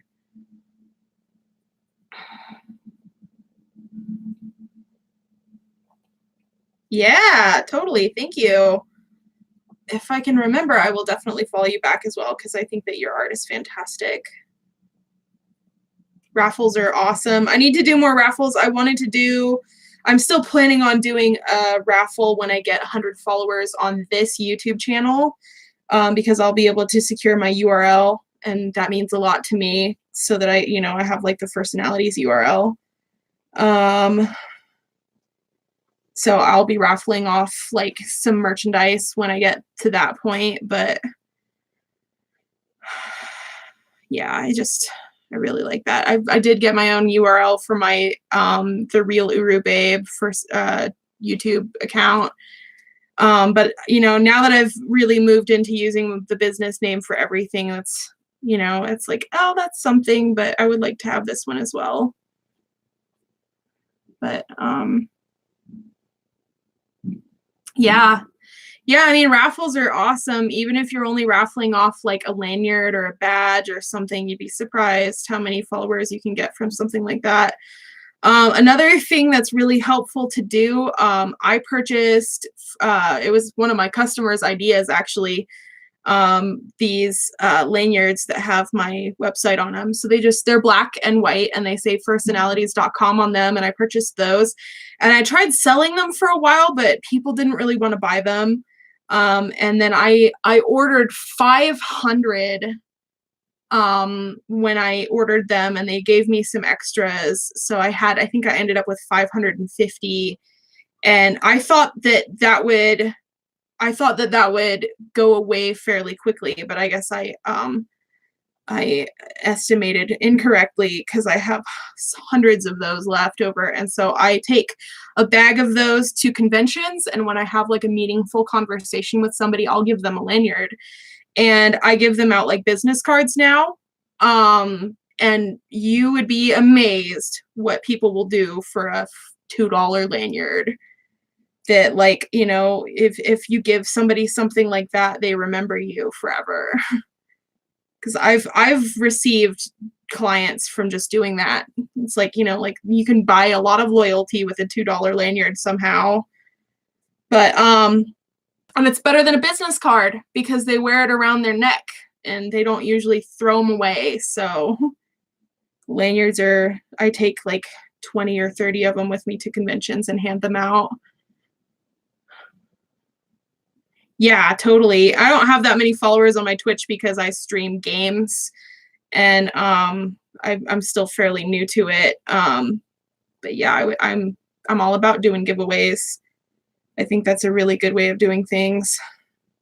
Okay, let's see. I'm almost done with this neck, but I'm running out of thread. I'm gonna have to do another piece. Yeah, merchandise is really worthwhile. I am actually going to be branching out into more merchandise fairly soon because it's really good for business. I uploaded my new logo to Redbubble so that people could buy t-shirts with my new logo on it, and everybody's stoked. I actually have a lot of stuff that has my old logo on it that I still am trying to get rid of, but I had buttons. People really like buttons. I had lanyards, which now that you can get those lanyards with like print and stuff on them, I really want to do that next, which is one of the reasons why I'm giving my lanyards away, is that I don't want to order new lanyards until I've gotten rid of almost all of my old ones. And I still have like a couple hundred of the old ones. But yeah, when I'm able to order new lanyards next time, I want to get printed ones. So, because the ones that I have currently, they have like a screen printed vinyl on them, and it comes off eventually. I keep my keys on one of my lanyards, and the letters are almost completely gone from it, which, like, no big deal to me because I have hundreds of them. You know, when I need a new lanyard, I can just toss that one and grab another one. But for my clients and stuff, I would like for them to be better quality next time. But printed lanyards weren't as much of a thing when I ordered mine, and they were, I don't know, I didn't really know about them and stuff, and I didn't have something to get printed on them. I think next time I order lanyards, I will order much less, like much fewer lanyards than I did this time, because 550 lanyards is, I ordered those lanyards in like 2015, and I still have hundreds. So next time I'd probably get like 300. Yeah, I want to do wristbands next because I would actually wear those. And they're waterproof, and I don't know, they're kind of fun. So I wanted to do like the little jelly ones. I know a lot of people get the ones that are like Zocs, but I don't like wearing those because I'm chubby and I've got chubby wrists, and they're always too small. I don't like tight things on my wrist, so I'll probably go with the jelly ones. But and those are not even that expensive. That's a really good way to go. But I was going to put in my group chat on Telegram and see if any of my clients were interested in those before I start throwing money at that.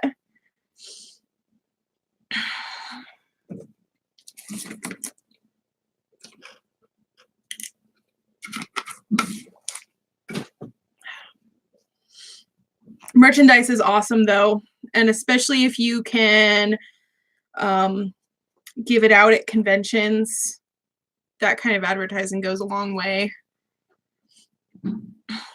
Because, I mean, also something that happens is that people at conventions, they're drinking, they're near their friends, they've got a whole lot going on. They're not going to remember you unless you give them something. And, I mean, business cards are good, but people don't remember business cards, you know, unless you have the really expensive, really fancy kind. And if you're going that far, you may as well just get something that's official merchandise, you know.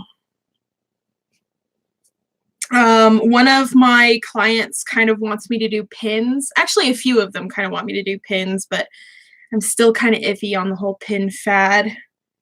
But yeah, I might consider pins eventually. It's a difficult thing to do merchandise because anything that you have to buy in a large quantity costs a lot of money.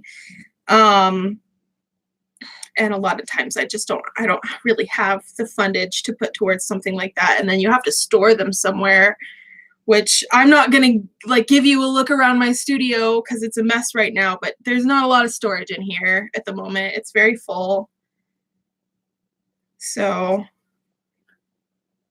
I'm still a little bummed at how many lanyards I have to store.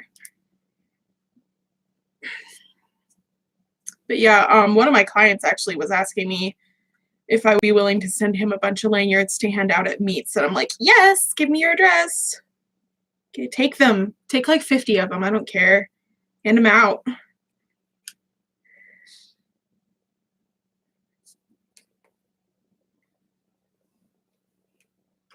Spread those around. Let's see. Okay, that was the back of the neck is all sewn up. The next thing we're going to do is sew in the balaclava.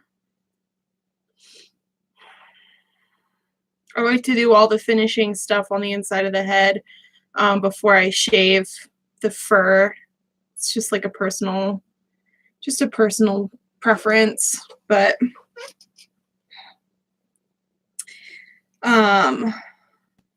Blonde Foxy of Don't Hug Cacti actually taught me about sewing the lanyards in when I visited her in 2014, and that was like really, really good advice because it makes the head a lot easier to put on, and it's really comfortable. And now that I do fans, it's also like useful for that feature. So sewing in the balaclava. And it doesn't take that long either, you know. And people, makes it look all finished and nice and good, and people are like, ooh, it's good stuff.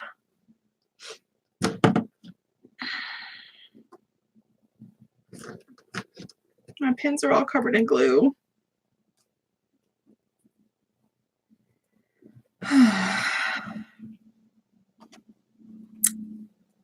It sure is gray out today.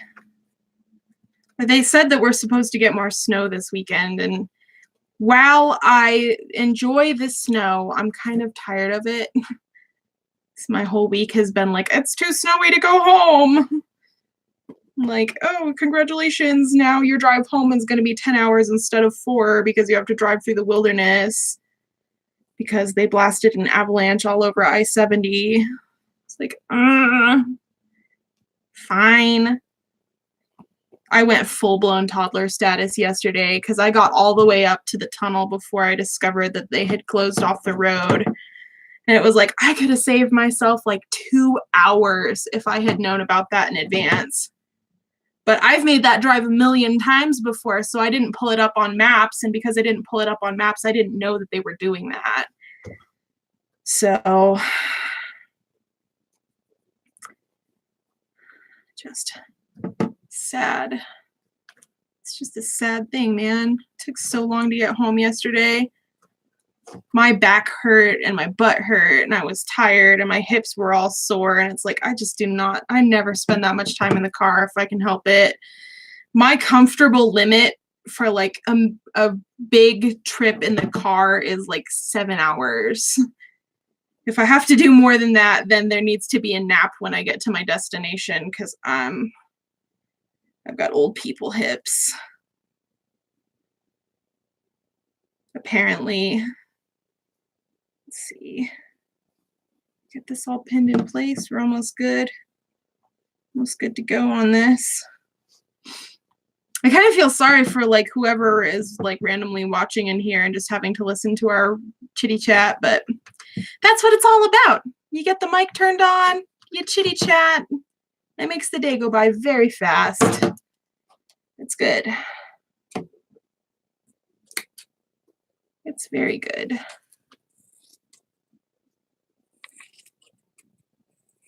I do need to take a minute and check my work phone here pretty soon.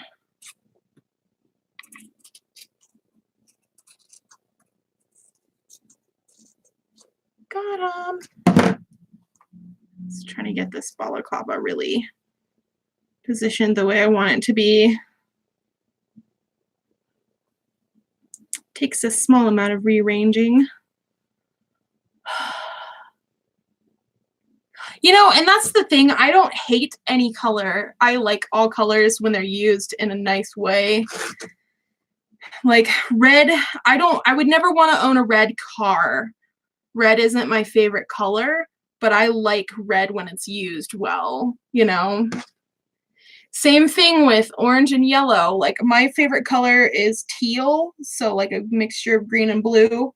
And basically any amount, you know, any teal in the spectrum is good stuff to me, but like the cooler colors appeal to my brain a little bit more, but I like all colors. Ironically, except for purple. I don't like purple, but that's not purple's fault, it's my fault. And it's funny too, because I made that purple wolf and he's like a super cool dude and everybody's really super excited about his suit. And when I posted pictures of it, everybody was like, oh, purple, oh my God. And I'm just like, yeah, it's purple. It's like every other color. It's a color.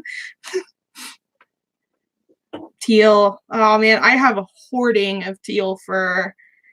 Back when it used to be a rare color. I've been referred to as the queen of teal fur. And it used to be back in the day when people needed teal fur, they asked me about it first, which was kind of funny. It's like, oh, hey, Uru, like, do you know where I could get something like this? And it's like, yes, I do. I have some.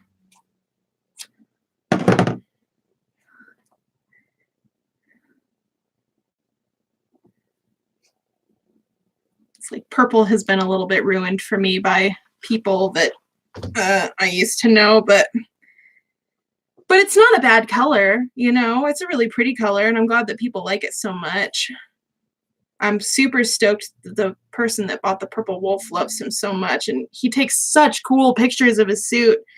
That's something like I never bargained for him being as like active about posting about his suit as he is, and it's awesome because like it's like every day I go to check my Twitter feed and he's got some new cool photos to post. I'm like, wow, this is great. I get to retweet it all and it's like, right, I'm a tealer. Tealer. I want to make some more teal stuff, but I've got some teal things in my commission queue and I don't want to use up my teal and then not have it for my commissions. So I have to get to the point where I know how much I'm going to have left over before I can start really like playing with the teal. Because it would be a nightmare to use up all my teal and then go like, oops, I don't know what I'm going to do for your commission, but I used my teal. But it's funny too, because I've got this huge stockpiling of fur. And when I go to design a pre-made, I'm like, I don't know what of it is actually mine to use. Most of it is already spoken for in one way or another. Yes, and I will love that because I love it when people post pictures of their suits. Tag me in everything. I'll retweet it all. I've got to talk to Ara, which is the name of the purple wolf, about like tagging me and stuff so that I see it and I can retweet it. I think he probably thinks that if he tags me in all of it, it'll be annoying, but it's easier for me to find it and retweet it if he tags me in it.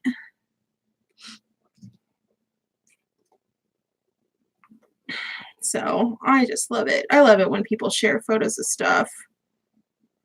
I don't think that you're on Telegram, but if you change your mind about that, totally like let me know. Because people post photos of their suit in the Fursonalities group chat, and it's really fun to see it all. But I love it. A couple of like Autumn Coyote and an Honest Wolf and a couple other people bought the t-shirts that I have up on Redbubble with my new logo, and they were all talking about them, like waiting for them to come in, and I'm like, oh, cute. It's gonna be great. I can't wait to see. I love it so much. All of my fuzzy children. I love them. I love them all. Well, not all of them, but you know, there's one of them that we don't talk about anymore, but most of them. I love almost all of them very much. All my fuzzy children. We only really have one that's a disgrace to the family, but we don't talk about him anymore. Now that my style has changed, most people don't even know that I made his suit, and I'm just like, good stuff. just cut ties with that person.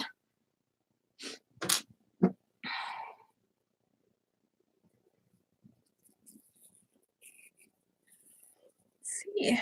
Yeah, I love it. I can't wait to go to a convention again next too, because seeing them in person, like moving around and stuff, is so bizarre. Because I will do a photo shoot and stuff if I'm at a con. I'll have to like tweet at YouTube or something and see if there's something, a setting, or if that's just a problem that they're having. If it's a setting that I need to change, that it will make it so that it doesn't freeze anymore. I'll have to see.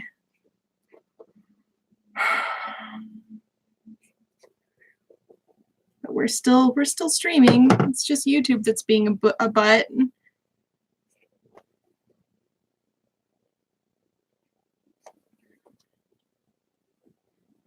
Hopefully, I guess, I mean, I'll know when the watcher account jumps back up again, I guess, but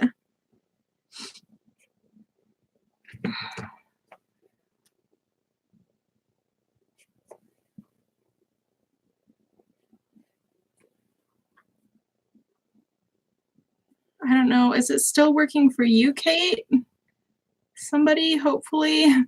Somebody's got to still be watching.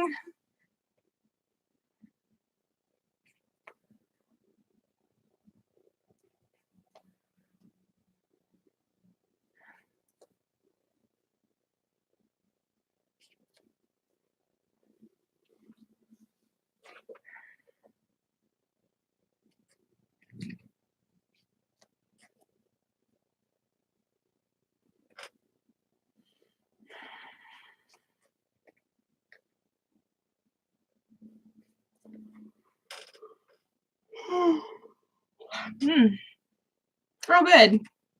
Somebody's still watching at least. That's good. I'm glad that it's still working for you at least. Not to discredit everybody else who's joined and been chatty, but like, this stream is for you, dear. At the very least, I hope that you get to see it. It will be very good. A little tangle there. Come on. Let go. It's like a little, there we go. Like, the thread had a little kink in it. The thread is kinky, guys. It's just a little kink. Yeah, I really have no idea why it glitches out sometimes.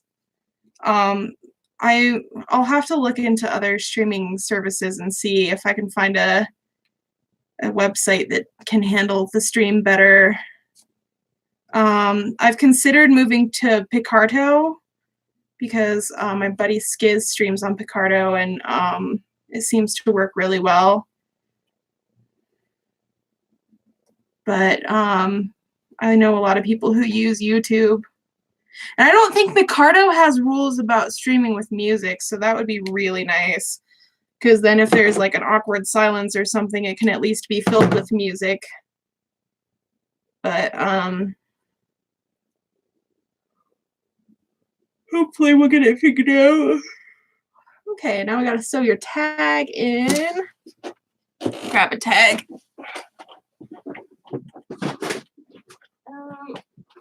I'm gonna move my tags. This horrendously cluttered bottom drawer to somewhere else. Tag.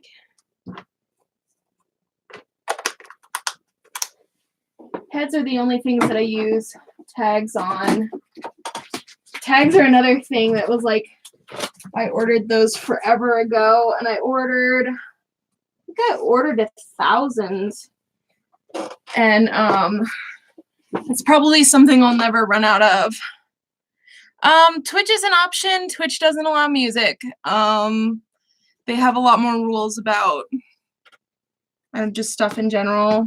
I like streaming to Twitch when I play games, but I don't know. It's like, of the two, I'd rather stream to Picarto just because they allow music, I guess. But it's definitely something to consider.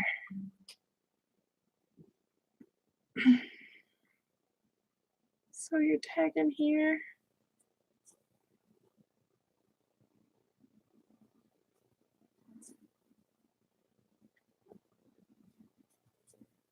I would feel kind of weird subjecting everybody to my weird music choices, but I mean, it's my stream. Oh, my camera's all fuzzy again. Let's see. Focus. There we go.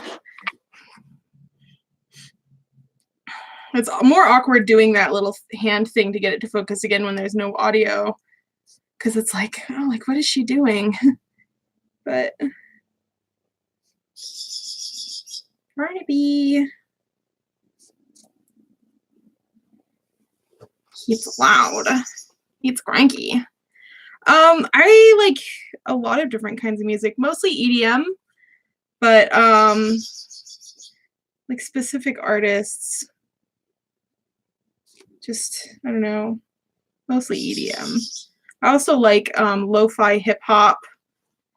I don't know, because I try to think of like any one specific genre, and it's like, oh yeah, like I can think of a couple songs that I like from that genre. I like a variety. It's usually specific artists that I really go for. It would be really nice to just have like some chill lo-fi hip hop going in the background though, because that's an aesthetic that I really like. It's just like, oh yes, like very good, chill, relaxing, calming music, chill beats to study or sleep to. The lo-fi hip hop channel that I listen to is the one with the little raccoon. That's my favorite channel. I listen to that one all the time when I'm not streaming.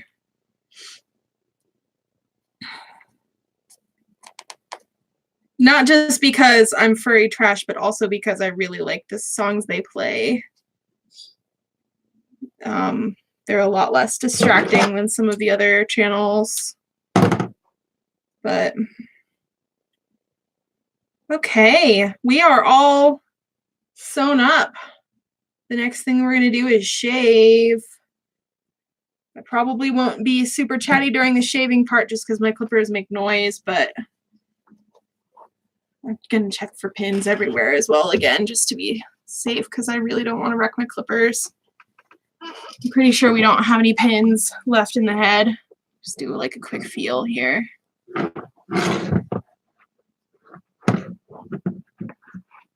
Yeah, I don't feel any. The only area that I really have to worry about at this point would be like on the muzzle or in the eyebrows, because otherwise they would poke all the way through. But I'm pretty sure that I pulled all those out.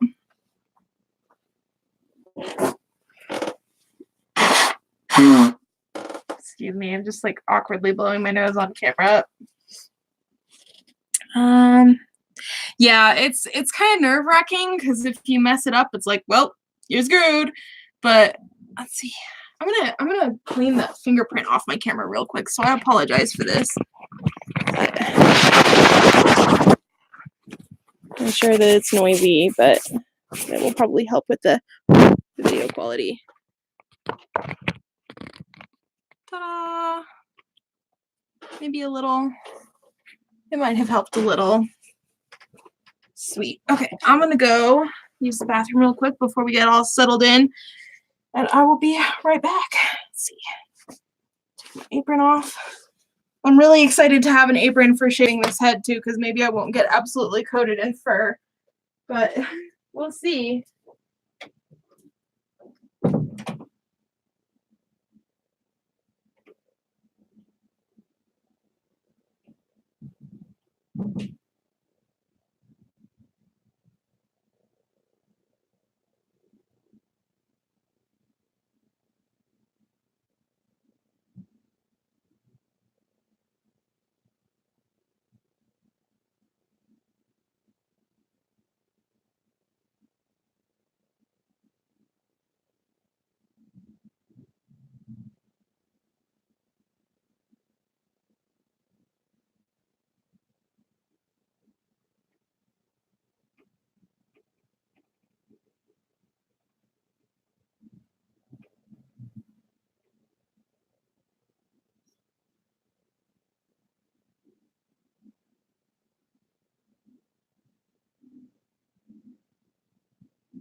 I'm back.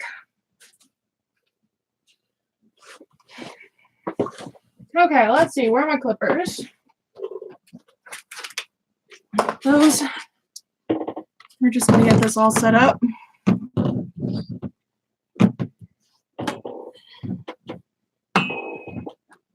Get these plugged in. Get it going. Here we go. Put my apron back on here.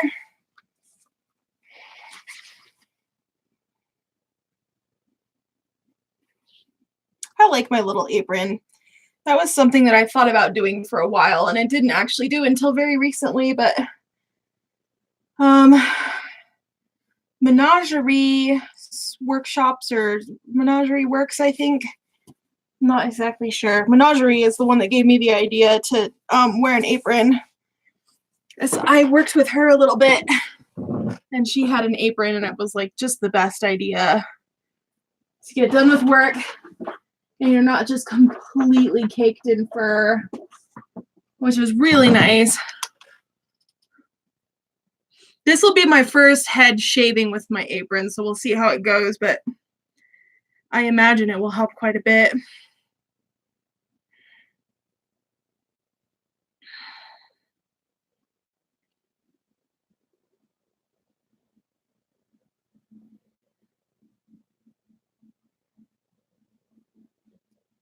Just check my social media for a minute.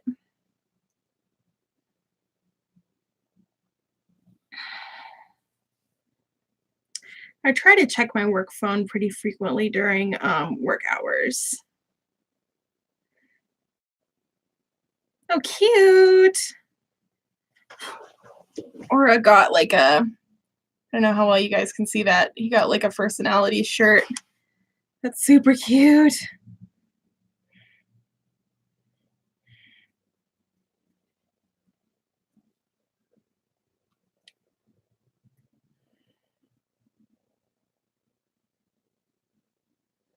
Cute. Sweet. Okay, let's get into it. Let's see. I'm going to clear off my desk of things that I don't want completely covered in fur. Like my iPod and my iPad and my work phone. Just set those somewhere where they're less likely to get completely coated. Right, reppin'. I've got one. I want to get more. I got like a really big one for a sleeping shirt. I really like Redbubble shirts. They're very comfortable. Just put some of this stuff away here.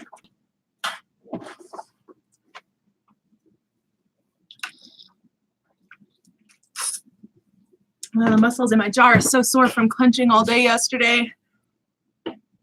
They're like trying to spaz up. It's ridiculous. Okay, here we go. We're gonna shave this second face. It's gonna be very, very cute. I wouldn't be surprised if it fuzzes out a little bit just because while I shave, fur goes everywhere. I'll tilt this up just a little bit. And of course, it's got to refocus. There we go. But yeah, here we go. We're doing it. I'm actually, you know what? I'm gonna shave and like my lap over the trash can like I usually do. So hopefully you guys will be able to see everything.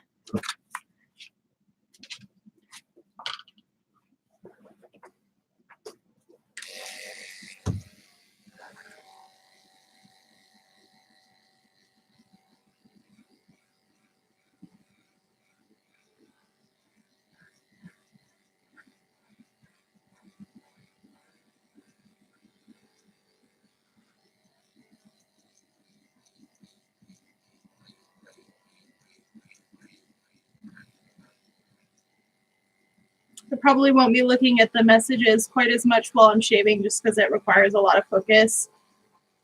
But I'll try to check them. as much as I can. This process usually takes me a while just because I'm really picky about the shave. So this will be a few minutes for sure.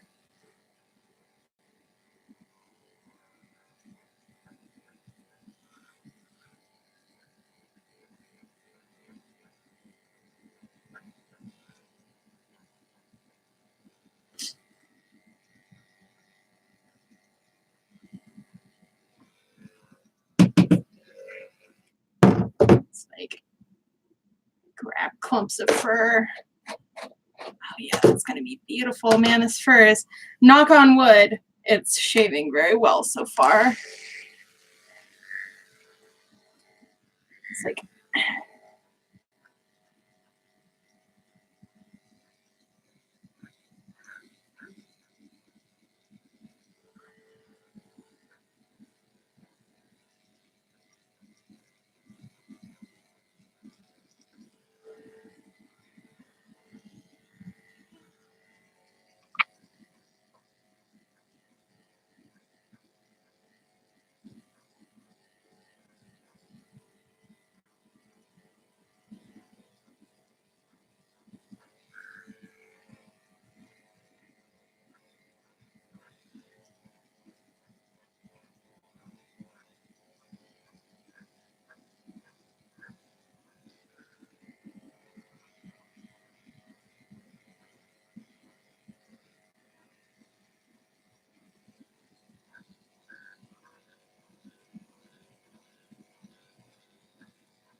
and I'm really trying to just mostly shave around the face because this fur is really soft and I want to make sure that this softness just kind of stays.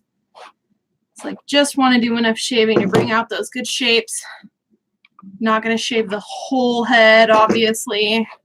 Just really focusing to shave around the face.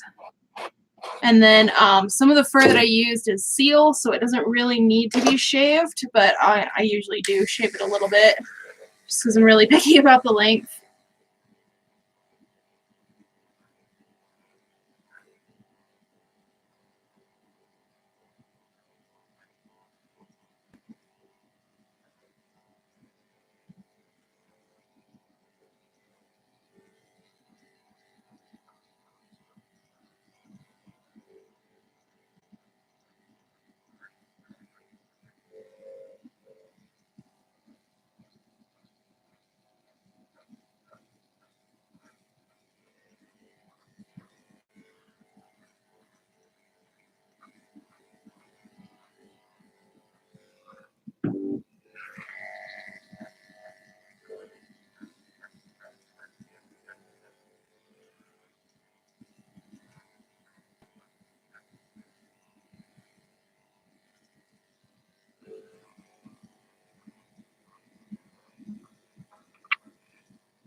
The clippers are.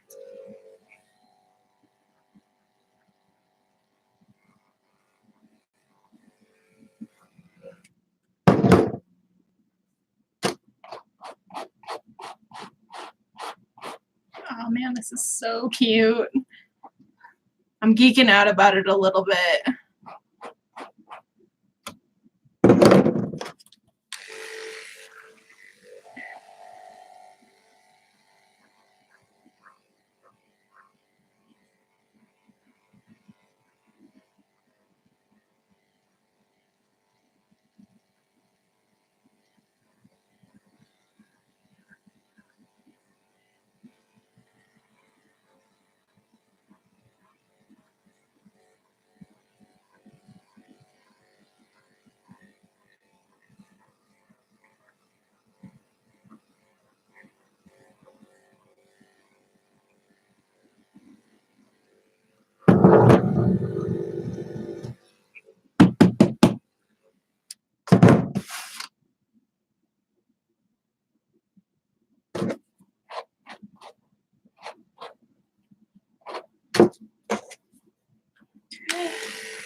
some of these clumps off here. This fur is shaving really well so far.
let's see. Give the clippers a chance to cool down a little bit because they get kind of hot. It's a little harder to shave evenly when they're hot, so it's nice to let them cool down a little bit. These don't get nearly as hot as my old pair did, but they still, the plate still gets hot. My old ones, the handle got hot, so they would get to the point where they were too hot to hold, which is ridiculous. But these do better. But most of the top of the head is done now. It'll just be the back of the ears and the bottom jaw and kind of around the chin area that we do next. Get that sorted out. Oh, it's all fuzzy, of course. There we go. You can see a little better now. We're really cruising right along.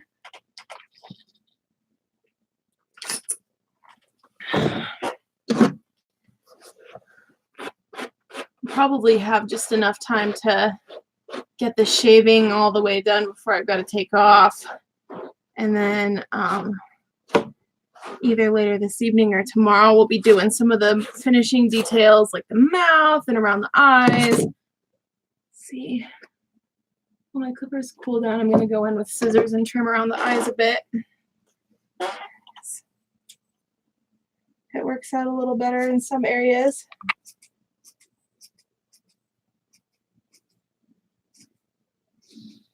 I don't know that I would ever want to try to shave a full head with scissors, but for trimming around the eyes, it's perfect.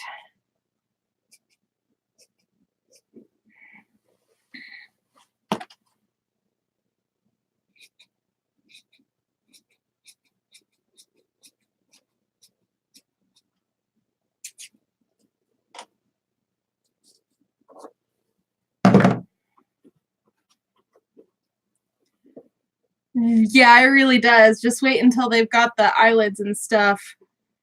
It's kind of, I mean, when I moved over into this method of doing the eyes, the eyes really don't pop until they're done. They're gonna look gorgeous. Just you wait.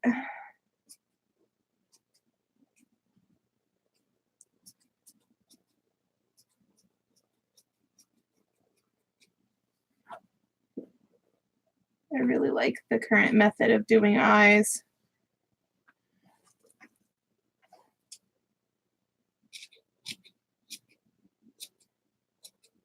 We're going to line around them with black before we do the eyelids and stuff.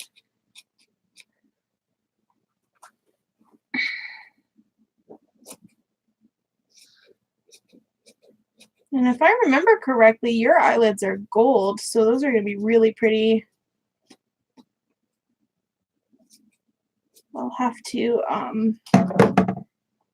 paint up some gold fleece for that. Or felt, not fleece, sorry. Similar, but not the same.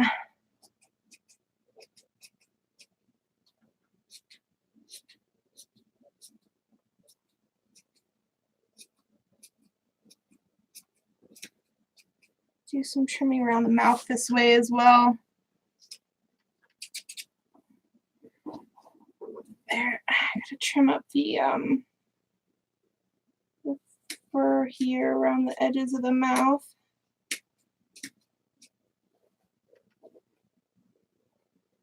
It's gonna look very good.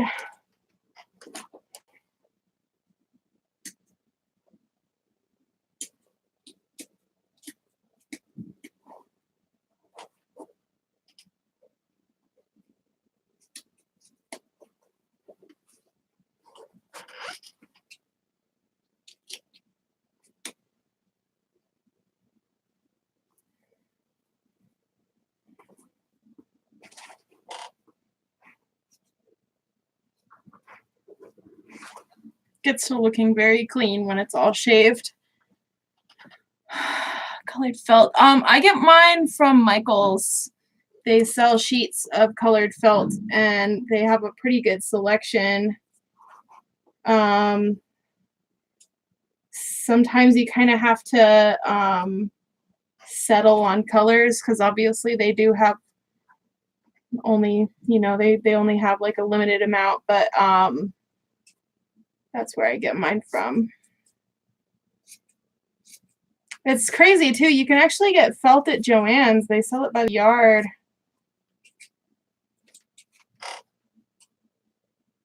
I discovered that when I was there a while back. It's like, oh, well, if I ever need a whole yard of felt, now we know where to go.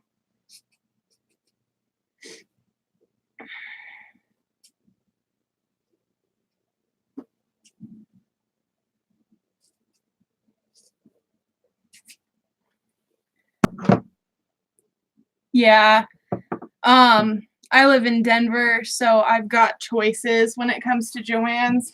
The closest one is like 15 minutes away, and I actually don't go to that one.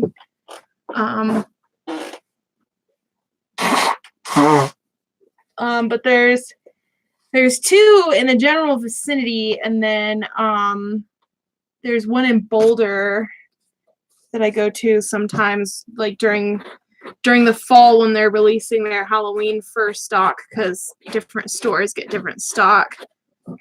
And then like there's one up in Longmont that's like half an hour away, and there's one down in, I think it's like Englewood or that area, Lakewood, that's like another half hour away, different direction. Still want to shorten up some of this stuff around the muzzle here as well, up in the eye region. Let's see how this is. It's still pretty hot, but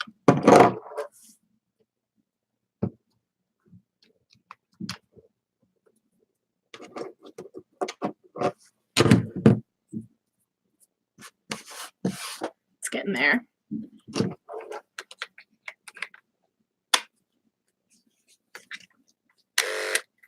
I need to oil it again as well, but I won't do that on this project. So I don't want to get oil on anything. And I'll have to oil it and then clean it all off and shapes and stuff and make sure it's not getting oil on anything.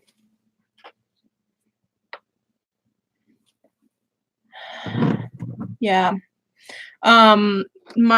Where I used to live, it was an hour to the closest Joann's in either direction, because there was one.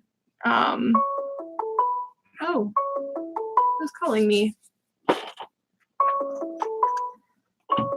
takes it a minute to actually ring on my phone.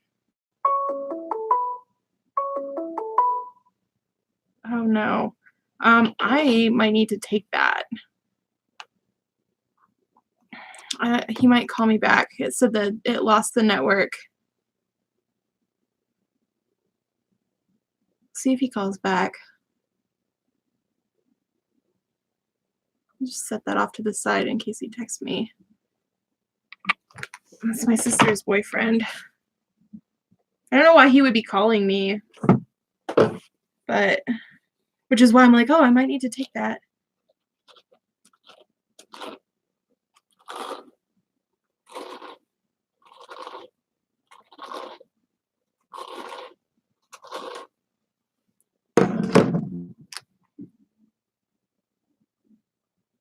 Let's see.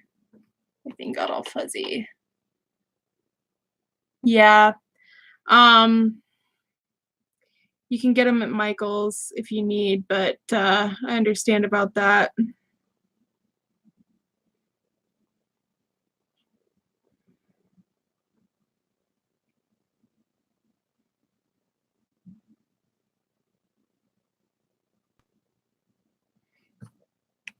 Let's see if my camera will focus again. I'm super curious as to why he's calling me.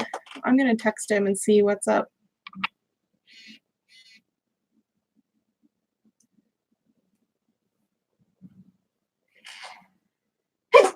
Excuse me. The fuzzies have triggered my nose.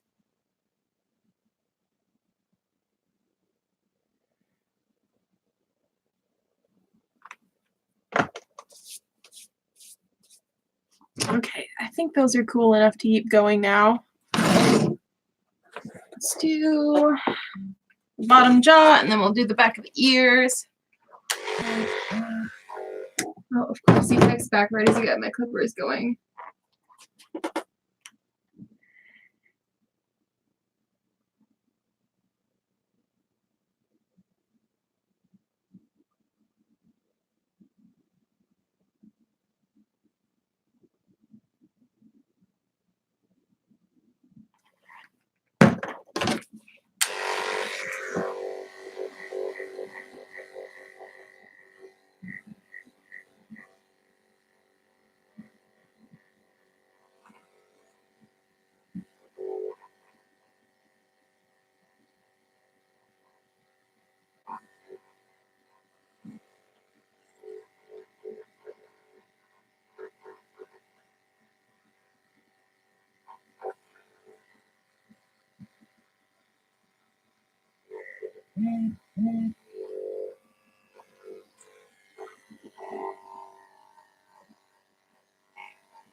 I'm going to tuck the neck down into it so that I don't trim anything I don't want to.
That shaved super even.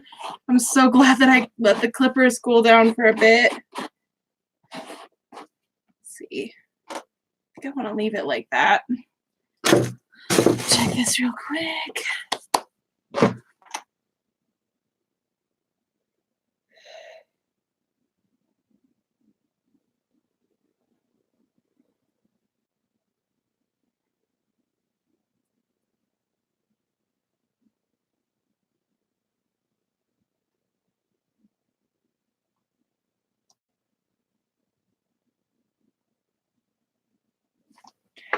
Let's do the back of the ears. Get a nice little shave going on those as well. Let's do this one. Start with this one.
Got fur all over my face.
A bit more. Back of the ears here.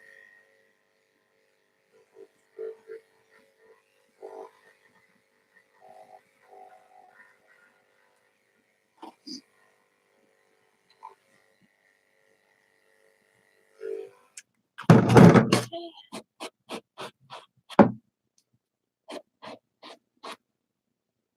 Let me do this one a little bit shorter.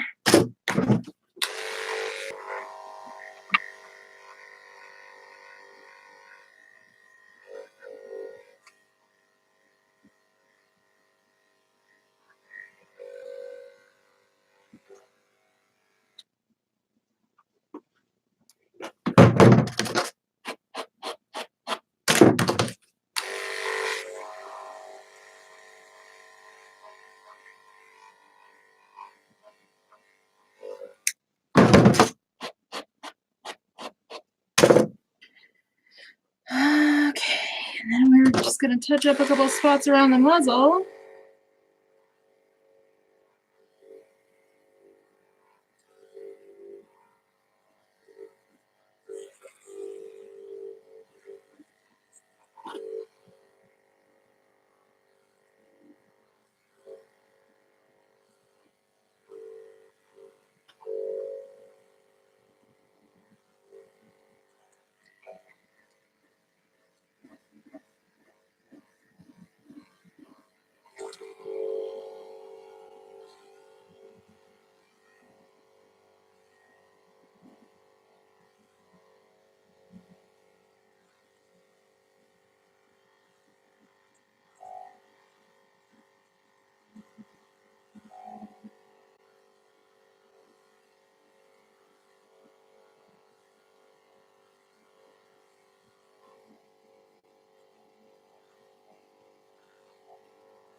Oh, thank you.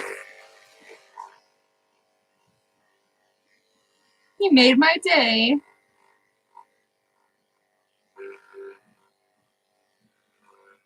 Let's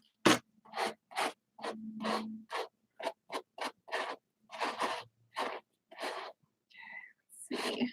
Pretty good. I think we might be done with the shaving. What time is it? It's 2? Oh, we still have a whole hour. Maybe we'll keep going.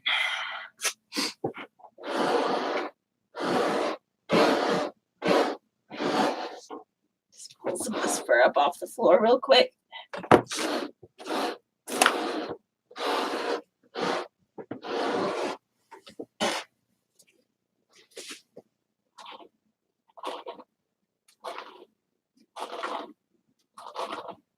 Clean my brush back out.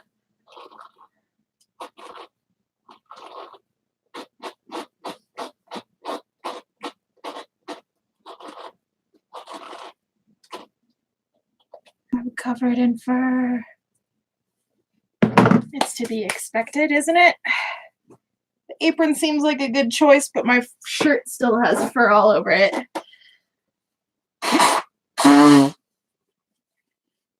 You really need more of like a smock or something if you're gonna really not just be coated in fur when you're all done. It gets everywhere. It's in the air.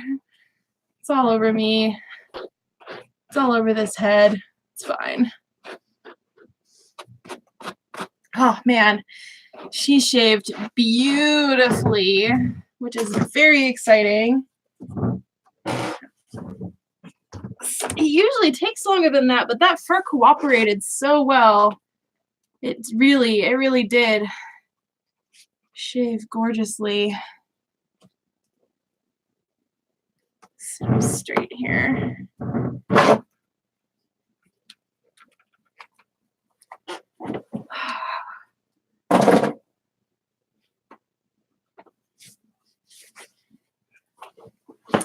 Okay, let's see. Get that mannequin back out. Get her set back up. Oh, thank you. That's so nice to hear. I would love to make a suit for another Colorado native. Let's get this one back up here.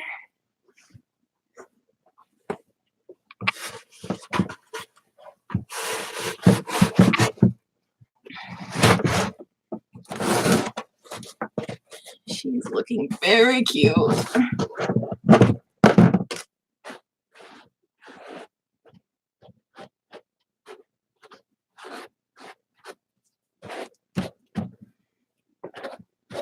She doesn't really need to be rebrushed, but now I'm just kind of admiring my own handiwork.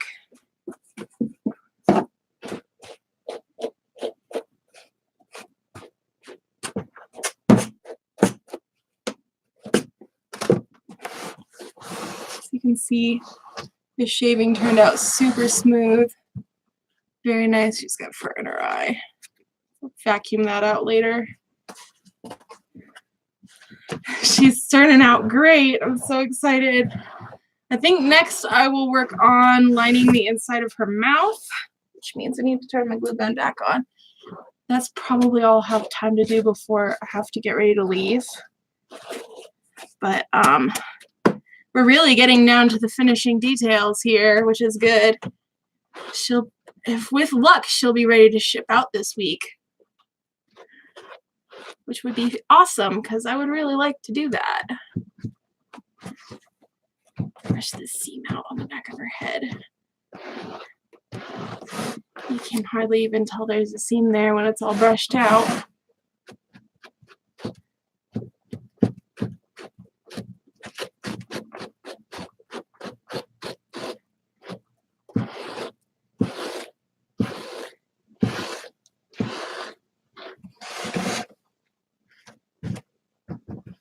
She's so fluffy.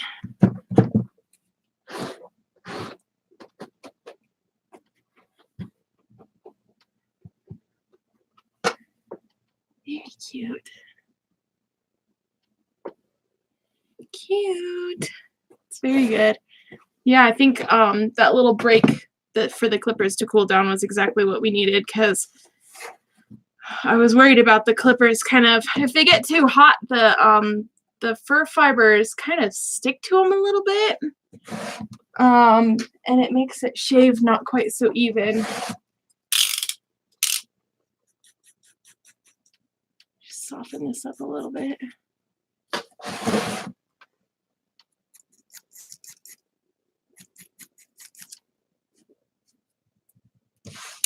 Good. I should pull her reference sheet up again and take a look before I move on too much, just to make sure that we're still fresh on all the details. My jaw is still all needs to relax. I have to chew some gum or something. I'm gonna turn my iPad back on. Wait for that to go. I don't actually print the mesh. I colored it with markers. I use Prismacolors, and I do seal it. I do seal it with clear coat. I do not wash those eyes. Do not wash the mesh. I don't think that sealing it with clear coat makes it washable. It just makes it a little bit water resistant. Thank you. I'm glad you think so. I spent quite a while on them. I did that in stream, and my stream, that one is posted to the YouTube channel. So if you want to go back and watch the eyes get painted, I think that's actually even available to watch. Thank you, though. That's super nice. Yeah, I actually don't have a color printer. My printer is it's a laser printer, not an inkjet. So yeah, I do all the eyes by hand. It would be kind of nice to print them, but I enjoy doing them by hand so much that I don't usually try to print them or anything. Okay. Cool. Just put that over here in the corner.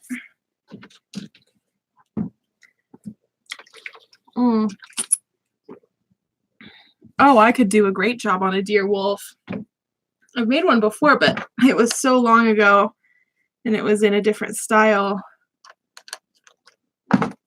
Oh, she's looking really good. I'm gonna wait for my glue gun to heat up now, which is like the bane of my existence, really, because it takes a bit, but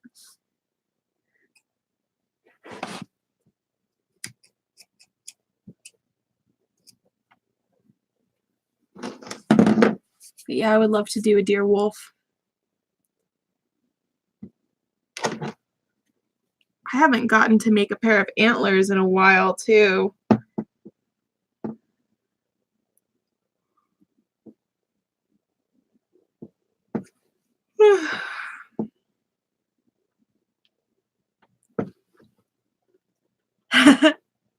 Oh, so cute. Let's do this. See how well this works. Even the webcam. The cord is only so long, so I can only go to here. But she's coming along really great. It's like creator's eye view here. Sorry, my hands are so shaky. She's really coming along great. I'm very excited about the way she's turning out. Let's see, tilt that up a little. Hopefully it stays there. I do want to trim up around the eyes a little bit more.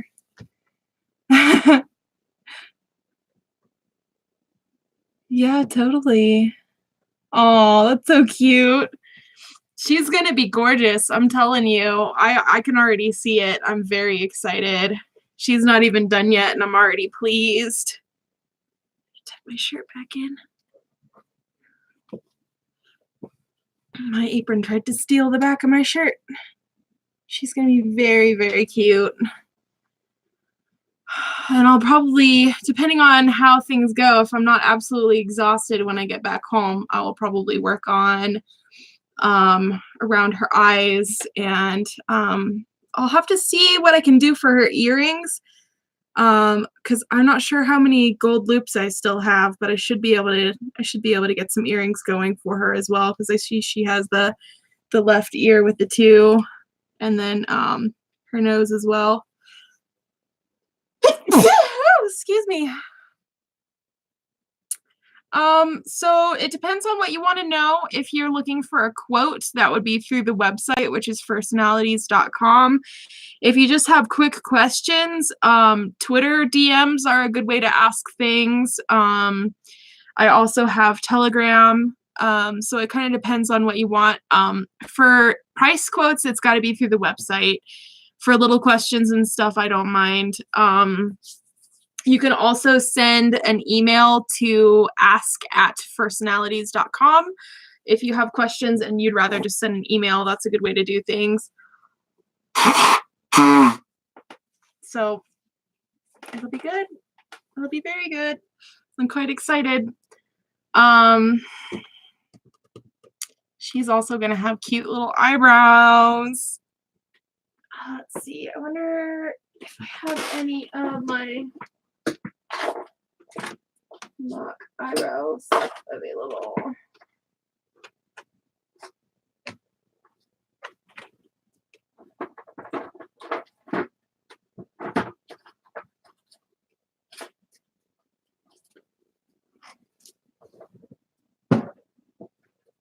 Proceeds to unload my entire desk.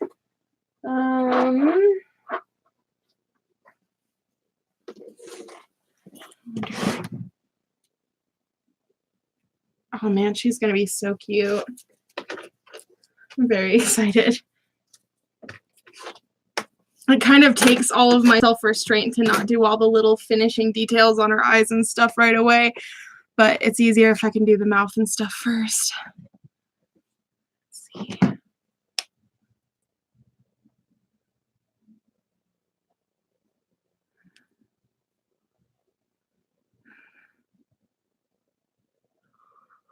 I'm gonna have to chew some gum or something. My jaw is really locked up. Hopefully that muscle learns how to figure out how to relax again. I clench my jaw really bad when I'm stressed, and yesterday was really stressful, and then I probably clenched it in my sleep too. It's like, wish I had some muscle relaxers or something, but I don't. I don't think muscle relaxers are something that you can just get at Walmart. I think you have to have a prescription. Sharpen my scissors real quick.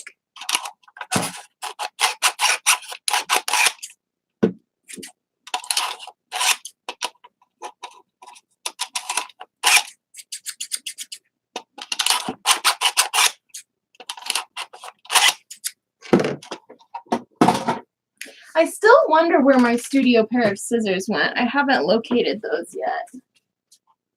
They're somewhere. Let's see. Oh, my glue gun's coming along here. It's hot. We got it.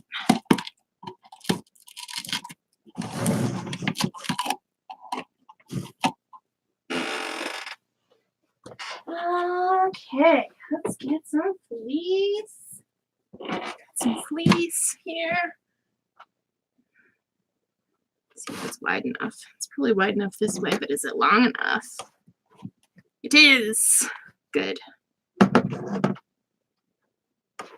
nom nom.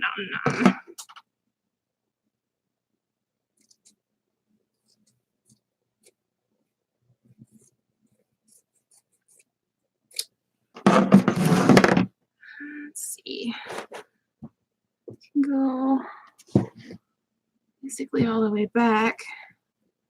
I don't remember if I think I usually do this off of the mannequin.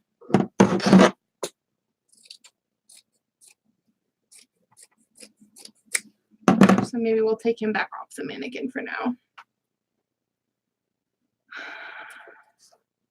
Let's see. her back off the mannequin. I was thinking about the mannequin. Mr. Man.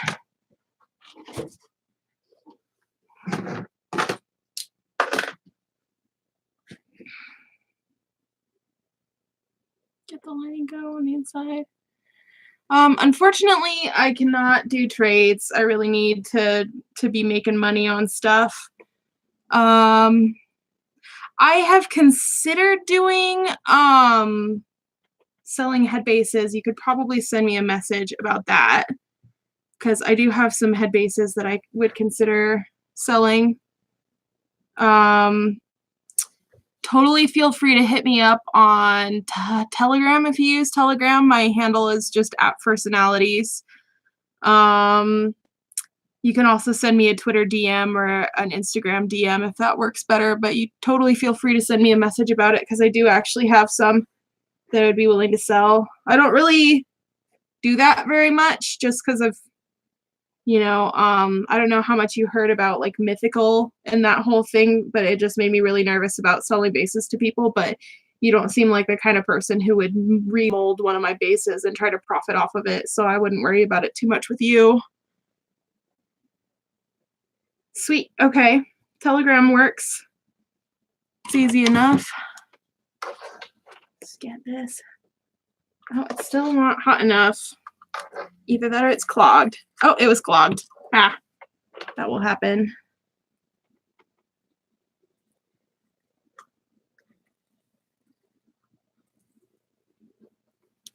Clogs.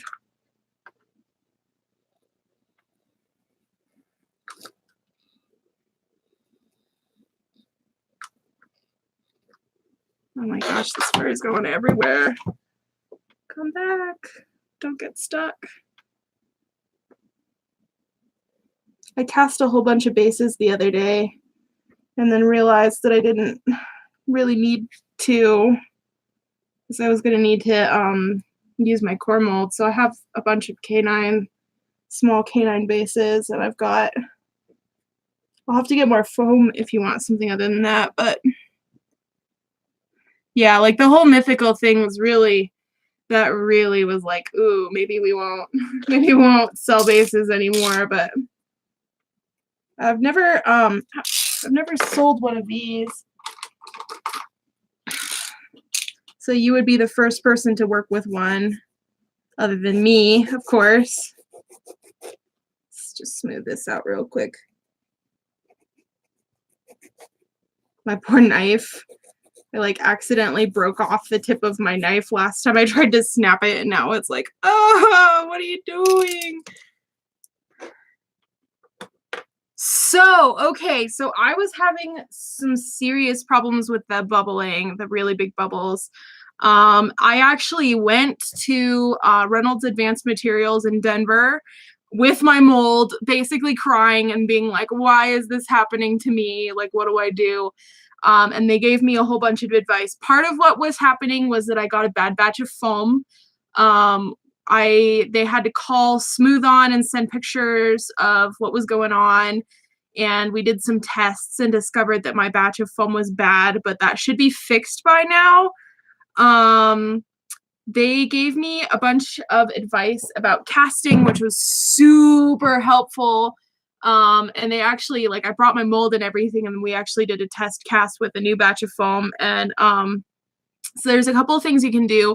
You want to make sure you're using the right kind of mold release, because it turns out that the spray one doesn't work very well. They sell this stuff in a can that's liquid and you have to brush it in. That's really important, because the spray one is for resins and not for foam. And apparently that can cause bubbling.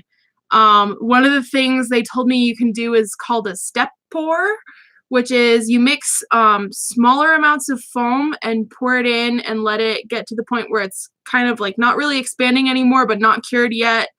And then you mix another little batch and you pour that in, and you do like a few smaller layers, and that can help prevent large bubbling. Back pressure is one of the biggest things, and I actually finally started using back pressure, and it is a huge difference. I went from having all of my casts needing like hours of extra work to be usable to having casts that are totally perfect. So what you want to do for back pressure, you can just, I have a Rubbermaid lid that I cut a hole in. It's not fancy. You just take some kind of board with a little hole cut in, because you do want to have some way for the pressure to release, so that it doesn't just like expand, so that it doesn't come out the sides, basically, because you don't really want that to happen. But you mix your foam up really good and pour it into your base. And then because I use paint sticks for stirring, the paint stick is long enough that I can kind of work it down into the mold.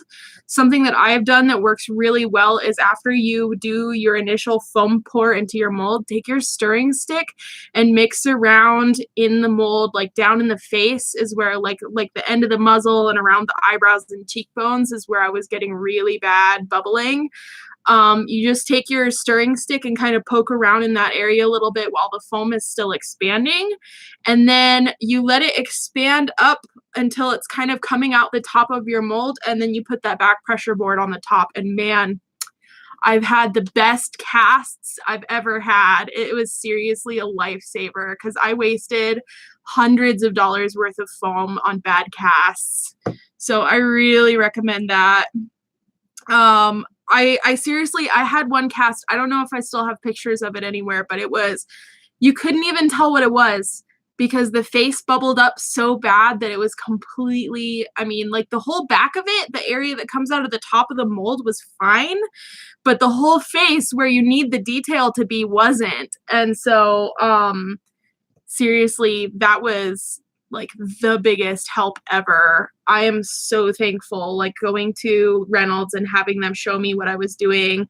Like the back pressure, it's too squishy. There's bubbling on the eyebrow. That's it's hard to see because there's like a little film over the top. But this is all just horrendously, like you can kind of see when I rub my finger across it that it's just completely hollow.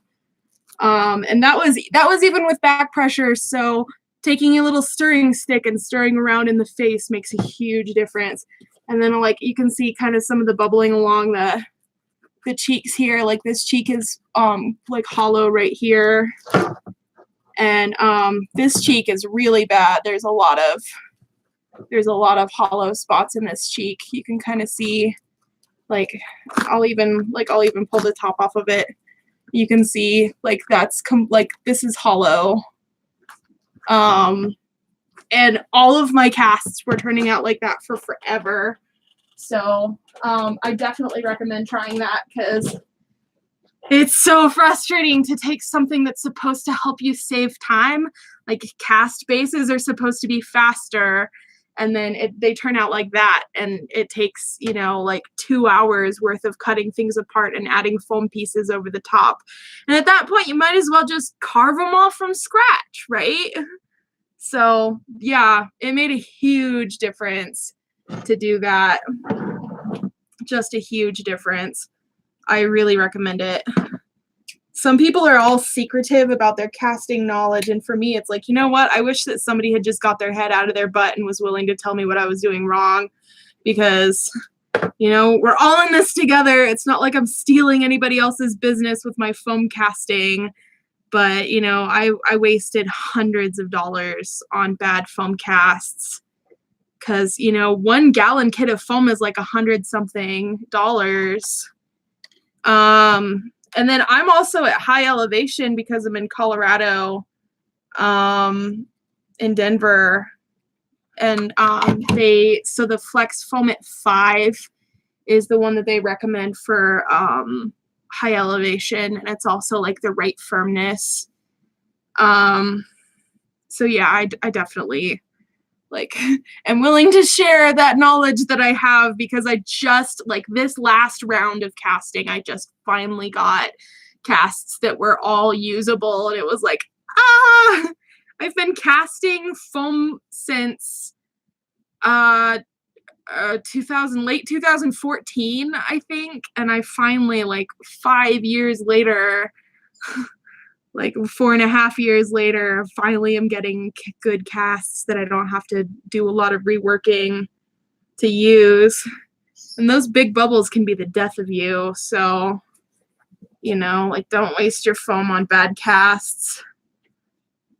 And Reynolds Advanced is super, super helpful. So like if you need to ask them something, like they even have you can ask them stuff on Twitter and they'll respond to you. So if you have questions about what kind of mold release you need or anything like that, I'm absolutely certain you could tweet at them and they would help you out, because they've taken really good care of me. All the people at the Denver Reynolds are really, really friendly too, so I'm really lucky. I'm sure that they're friendly in other places as well, but especially just the fact that they're all like, oh, they see me come in and they're like, oh, hey, like, what are you working on? Like, when's your next con? That kind of stuff. Yeah, I don't know what your current elevation is, but obviously Denver is like the mile high city, and I'm actually above downtown, so I'm more than a mile above sea level.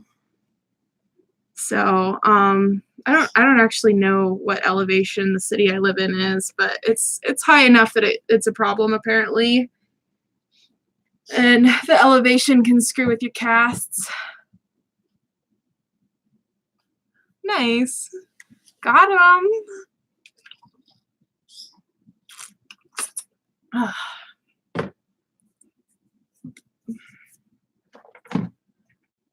But yeah, that casting stuff is like so crucial. It sucks really bad when you get a bunch of casts that are not usable. Thank you for the sub, Jay. I really appreciate that. Since you're here, I figured I'd say something. I saw you comment and everything. Got a couple of new subscribers today, which is awesome. We're halfway to my goal. I have got 50 subscribers. When we hit 100, I'm going to be raffling off some little goodies. And anybody who's a subscriber will be entered into the raffle. So keep that in mind. It'll be like some buttons and some lanyards, and I might see if I can get a hold of a couple of t-shirts. It'll be really worthwhile because I really enjoy having some subscribers, and I'm trying to get to 100, so should be good. Let's see. Oh, that's not too bad. I wouldn't consider that high elevation, but the foam at 5 is probably still the one I would recommend, just because it's the right firmness. Because there's a couple different firmness levels for the foam. I used 8 for a while, but 8 is so squishy, and glue doesn't stick to it hardly at all. I used that one for feet paws for a long time, but it just would not hold its shape. And then I just wanted something a little firmer, you know.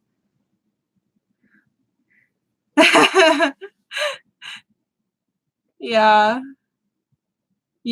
I'm actually gonna Google that because I want to know what Thornton elevation is.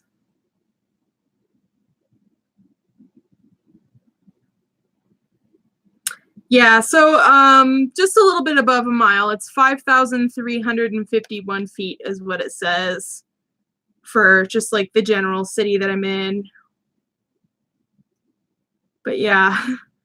Well, and it's funny too because the whole city is like, it's like this really weird, the way they divided it up is really weird, that it's like this long strip instead of being kind of round.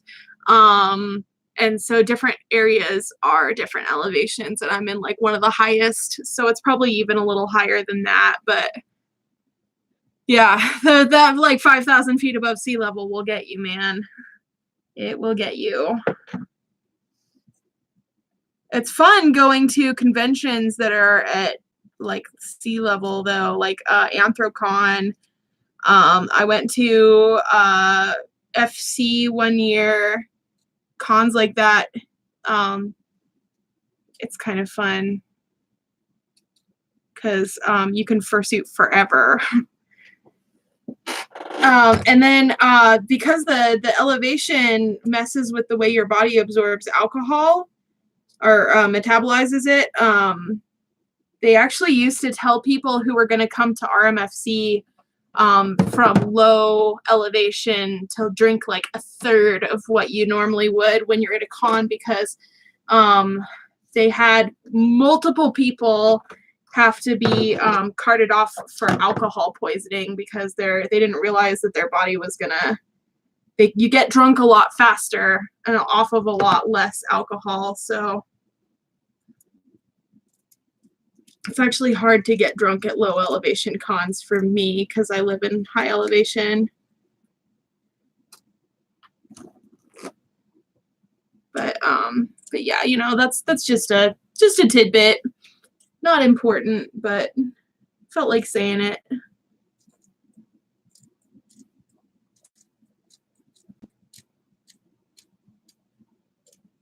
We're really cruising along on this head today. I'm very excited.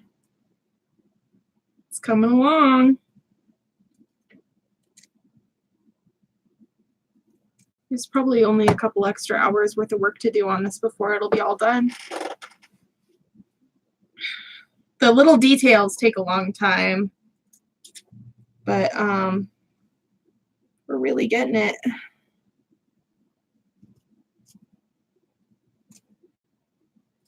It's also really nice to stream for somebody who's actually watching.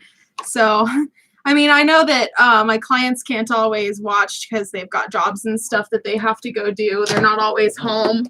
And because I stream during standard work hours, you know, there's that also. But it's nice to get to stream and have somebody actually like be watching. It's fun. Thank you. Well, it's good to know, especially for the alcohol thing. It's really good to know because I don't think that's common knowledge. And that's really something that gets people in trouble a lot. I mean, the last thing you want when you're at a convention, you know, you're supposed to be having fun, kicking back and relaxing, and you're in a strange city. The last thing you want is to have to get hauled off to the hospital and get your stomach pumped. And I'm not even kidding. That happened to a lot of people, like especially back in the days when RMFC was still a thing. That happened to a lot of people because they just got drunk too fast, you know, and you get alcohol poisoning, and it's just, nobody wants to get alcohol poisoning. That's not fun. Thank you so much. That's so nice to hear. It just works well because it's, oh, really? Where are you located, Kate? I thought you were, you don't have to answer that on stream, but I totally thought that you were in the US for some reason.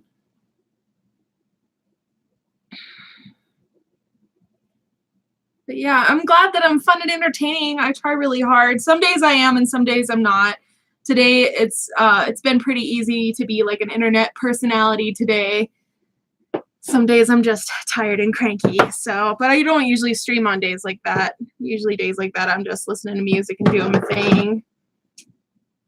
We're not going to get this completely lined before I have to take off, but we will get the gluing done, so that's good.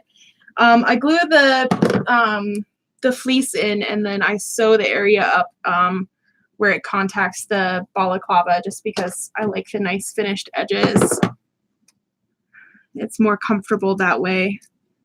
So, and I don't think I'm going to have time to do the sewing before I have to get ready to leave, but I think we'll have time for the gluing. So, oh, Ireland. Oh, that's so cool. You know,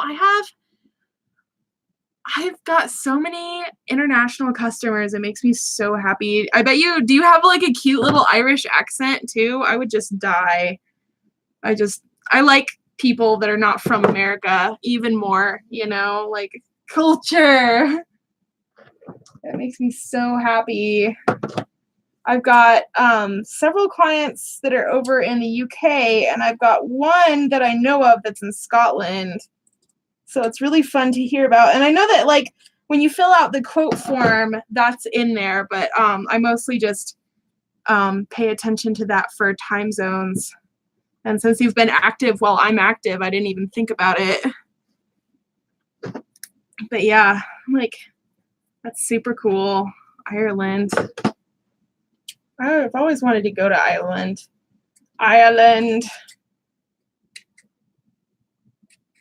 I got my passport last summer and I've really been wanting to travel, but between my grandpa passing away and then getting a little behind on work and the holidays, it's like there has been no time for that. So, but I have my passport, so whenever I have money and free time, I can travel around, you know. That's so cute. That's so cute. I love accents. I apparently have a Colorado accent. I've been told my whole life that Coloradans don't have accents, but apparently we do. But it's kind of fun. It's fun. I would love to go to like an international con sometime and get to talk to all of my international clients too, because, you know, unless they come to a US con, I basically never actually get to meet any of them. I love meeting my clients. It's so fun to get to see like who somebody really is in person, you know? It's fun because sometimes they're just like their character. It's like, oh man, I wonder who that is. And then you find out and it's like, oh, I could have guessed. And sometimes they're completely different and it's just really fun. So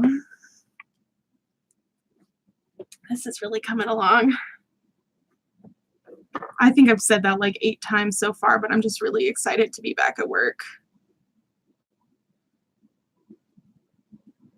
Very happy to be making more progress. I'm getting ahead of myself. Here's my marker. I need to carve out the muzzle on this a little bit with a fan.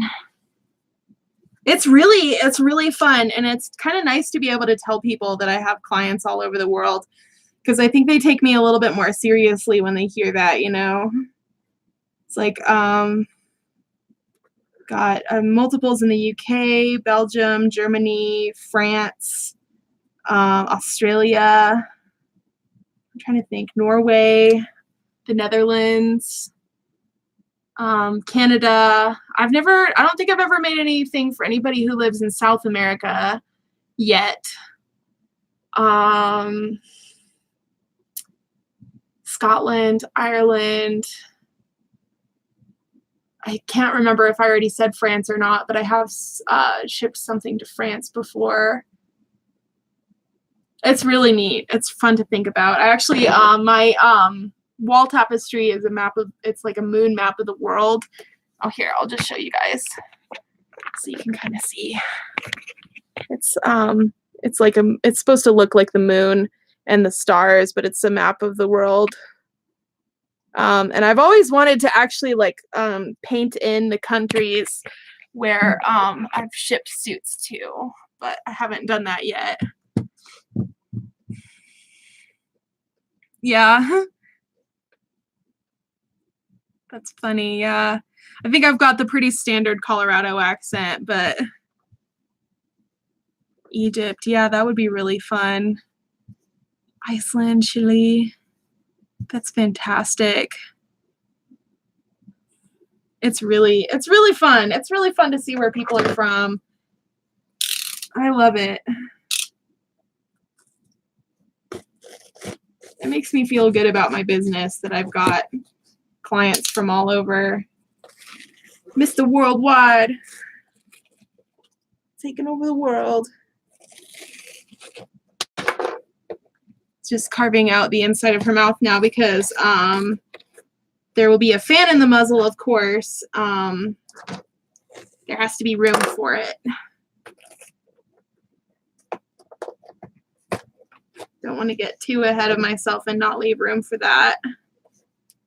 Let's see if I can prop the mouth open a little better so that I can get to this carve. No. It's like 3/4 of what I use my pin cushion for. It's like propping mouths open. Yeah, I haven't done that much traveling just in general. Most of the traveling that I've done is for furry conventions. But I would love to go places. You know, my sister did a couple of trips to Europe in the last few years and came back not being happy to come home. You know, she's like, everywhere else is better than America. They're so civilized everywhere else.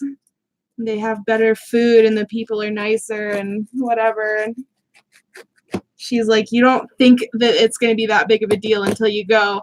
And apparently, so she took my dad on a trip all around Europe last year in like April. And apparently my dad came back and said the same thing, which was kind of surprising because my dad is very patriotic. So it was funny to hear him be like, yeah, it really is better everywhere else.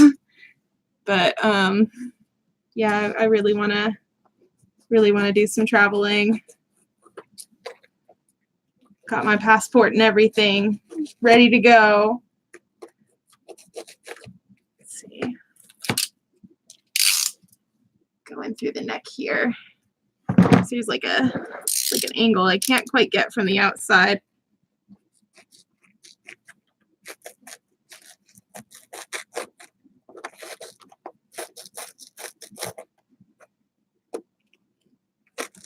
I would love to go to a convention not in the US, you know, like Eurofurence or Confuzzled or something would be fun. I've never gone to a non-US convention, obviously.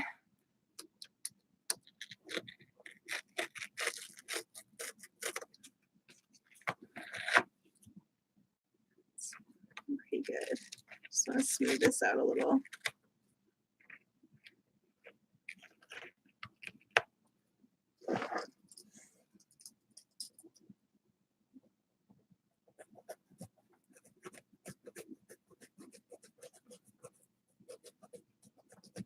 I love it when people have accents, though. The only accent that I'm not really fond of is the Southern accent, and that's because my family lived in Texas for a couple of years, and it kind of ruined it for us. But there are even Southern accents are different, you know. There's different dialects and stuff.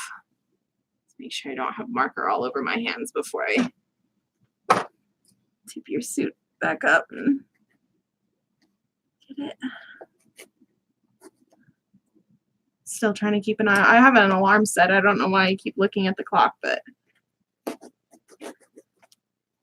my faith in electronics is not very high, so like I don't want to look up and have it be like 4 o'clock and it's like, oh crap, I'm late. Yeah, I would love to go. It probably won't be this year, but I would like to go at some point. I wasn't going to go to any cons this year. I was going to save my money for other things, but I have a couple of clients that I'm really good friends with, kind of. We're new friends, but I love them a lot. And they're like, you should come to a con sometime, and like trying to figure out. And then it just sounded like fun. So I got talked into doing FWA, so I'll be at that one. And then I might go to Anthrocon. And I might go to MFF. That one's still like really a maybe. Because that con is so big. It's just so big. I went a couple of years ago and it was huge then and it's bigger now. Yeah. And I catch accents really easy. I have, it's called echopraxia. It's super common. It's just that most people don't know what it's called. Echopraxia is like the involuntary mimicry of accents, phrases, body language, that kind of thing. Yeah, like basically everybody that I know has that because it's super, super common. They just don't know what it's called. But so I catch accents really, really fast. I got drunk at MFF one year and my friends thought it was hilarious. They're like, yeah, you got up to go use the bathroom. And when you left, you didn't have an accent. And when you came back, you had an Australian accent. And I apparently had that Australian accent until I sobered up later, and then it was gone. And I was like, well, that's embarrassing. But everybody else thought it was hilarious. I was just mortified because I ran into somebody like the next morning or the next afternoon, and they were like, oh, like they come up to me and were talking to me, and I remembered talking to them, and I was talking to them a little bit, and they're like, oh, your accent is gone. And I was like, yeah, here's the thing. I don't have an accent. I just was drunk. So not my proudest moment, but what are we going to do? At least it was funny for everybody else. Oh, yeah, no, of course. I love unboxing videos. Go for it. Make sure you send it to me so I can watch. I love unboxing videos. They're always a little tense because I'm worried that it'll be like, oh, like, what if they say something really bad? What if they don't like it? But Ara posted his unboxing video for his suit, and it was so much fun to watch. And that's pretty much how it always is like, oh, like, wow, like, this is great. And everybody's super happy, and it's a good time. So I love them. Unboxing videos. I love to watch them. They're very fun. Totally do. All right, we got the inside of the mouth kind of hollowed out.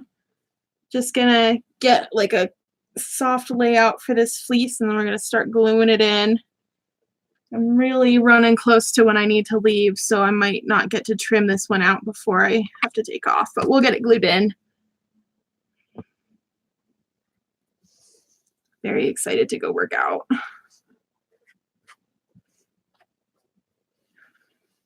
Need to have some like pre-workout or something before I take off, so I've got enough energy.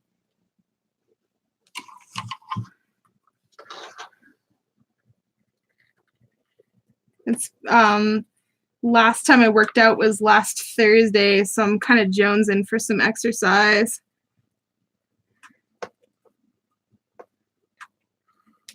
It's funny because I don't look like a gym rat, but I am.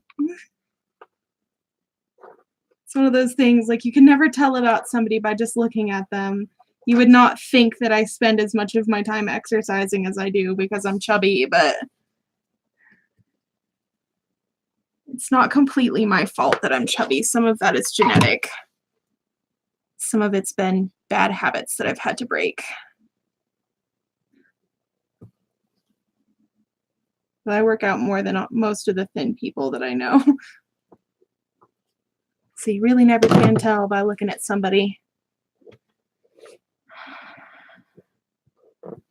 Totally do. Yeah, he posted it to his Twitter, and I retweeted it. It's been a couple of weeks ago, but yeah, it's fun to watch. He's got a really good camera setup. He's got a really nice camera, and it sounds like he's got some friends that are really good with cameras. So the film quality is also excellent, which is just super great because usually people are just filming it on their phone, you know, which I'm super guilty of as well.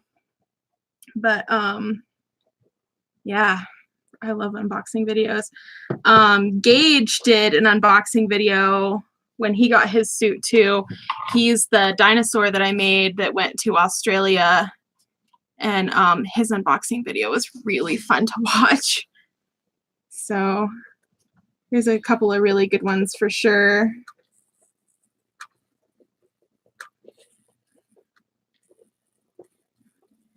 I think a lot of people don't do unboxing videos because when they get their suit, they're too excited to wait to get the camera set up and stuff, which big mood because I've never done an unboxing video. When I get something, I want to open it right then.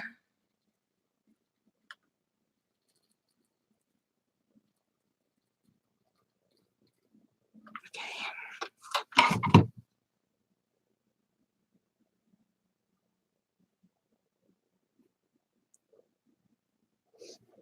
Super soft. All right. Yeah, He's really fantastic. It's really fun to see all the stuff that he posts because his camera work is fantastic.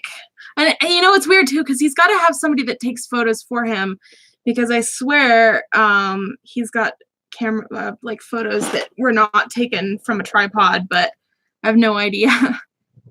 I have a really nice camera somewhere, but I never use it because I'm lazy. Usually when I'm taking pictures of something, I have either forgotten my camera or I'm in a hurry. So it's like, oh, like quick snap a couple pics.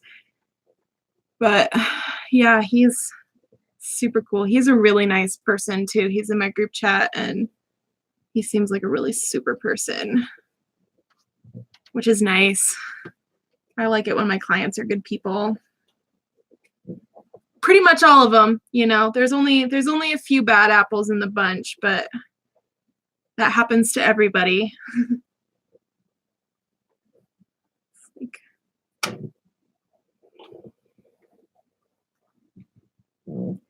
Right? Well, it's okay. The excitement is part of it. It's fun.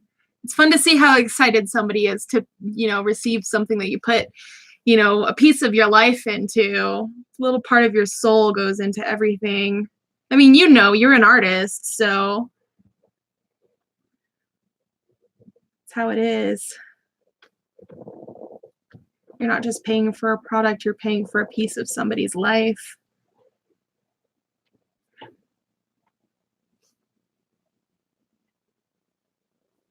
That's really cute. It's really fun. It's really fun that he's got somebody to take pictures for him. I would probably do more fursuit photo related stuff if I had somebody like that, but I don't. I live alone and I work alone and I spend most of my time alone, so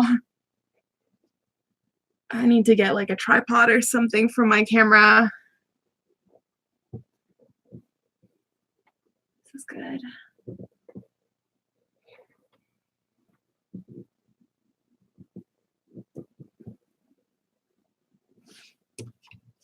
Turn my glue gun off so I don't forget to do it.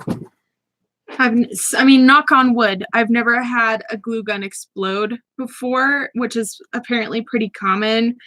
But if it ever happens, I don't want it to happen while I'm not home. So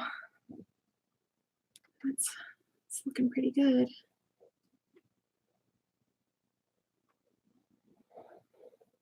I think that's probably going to be it for the stream today.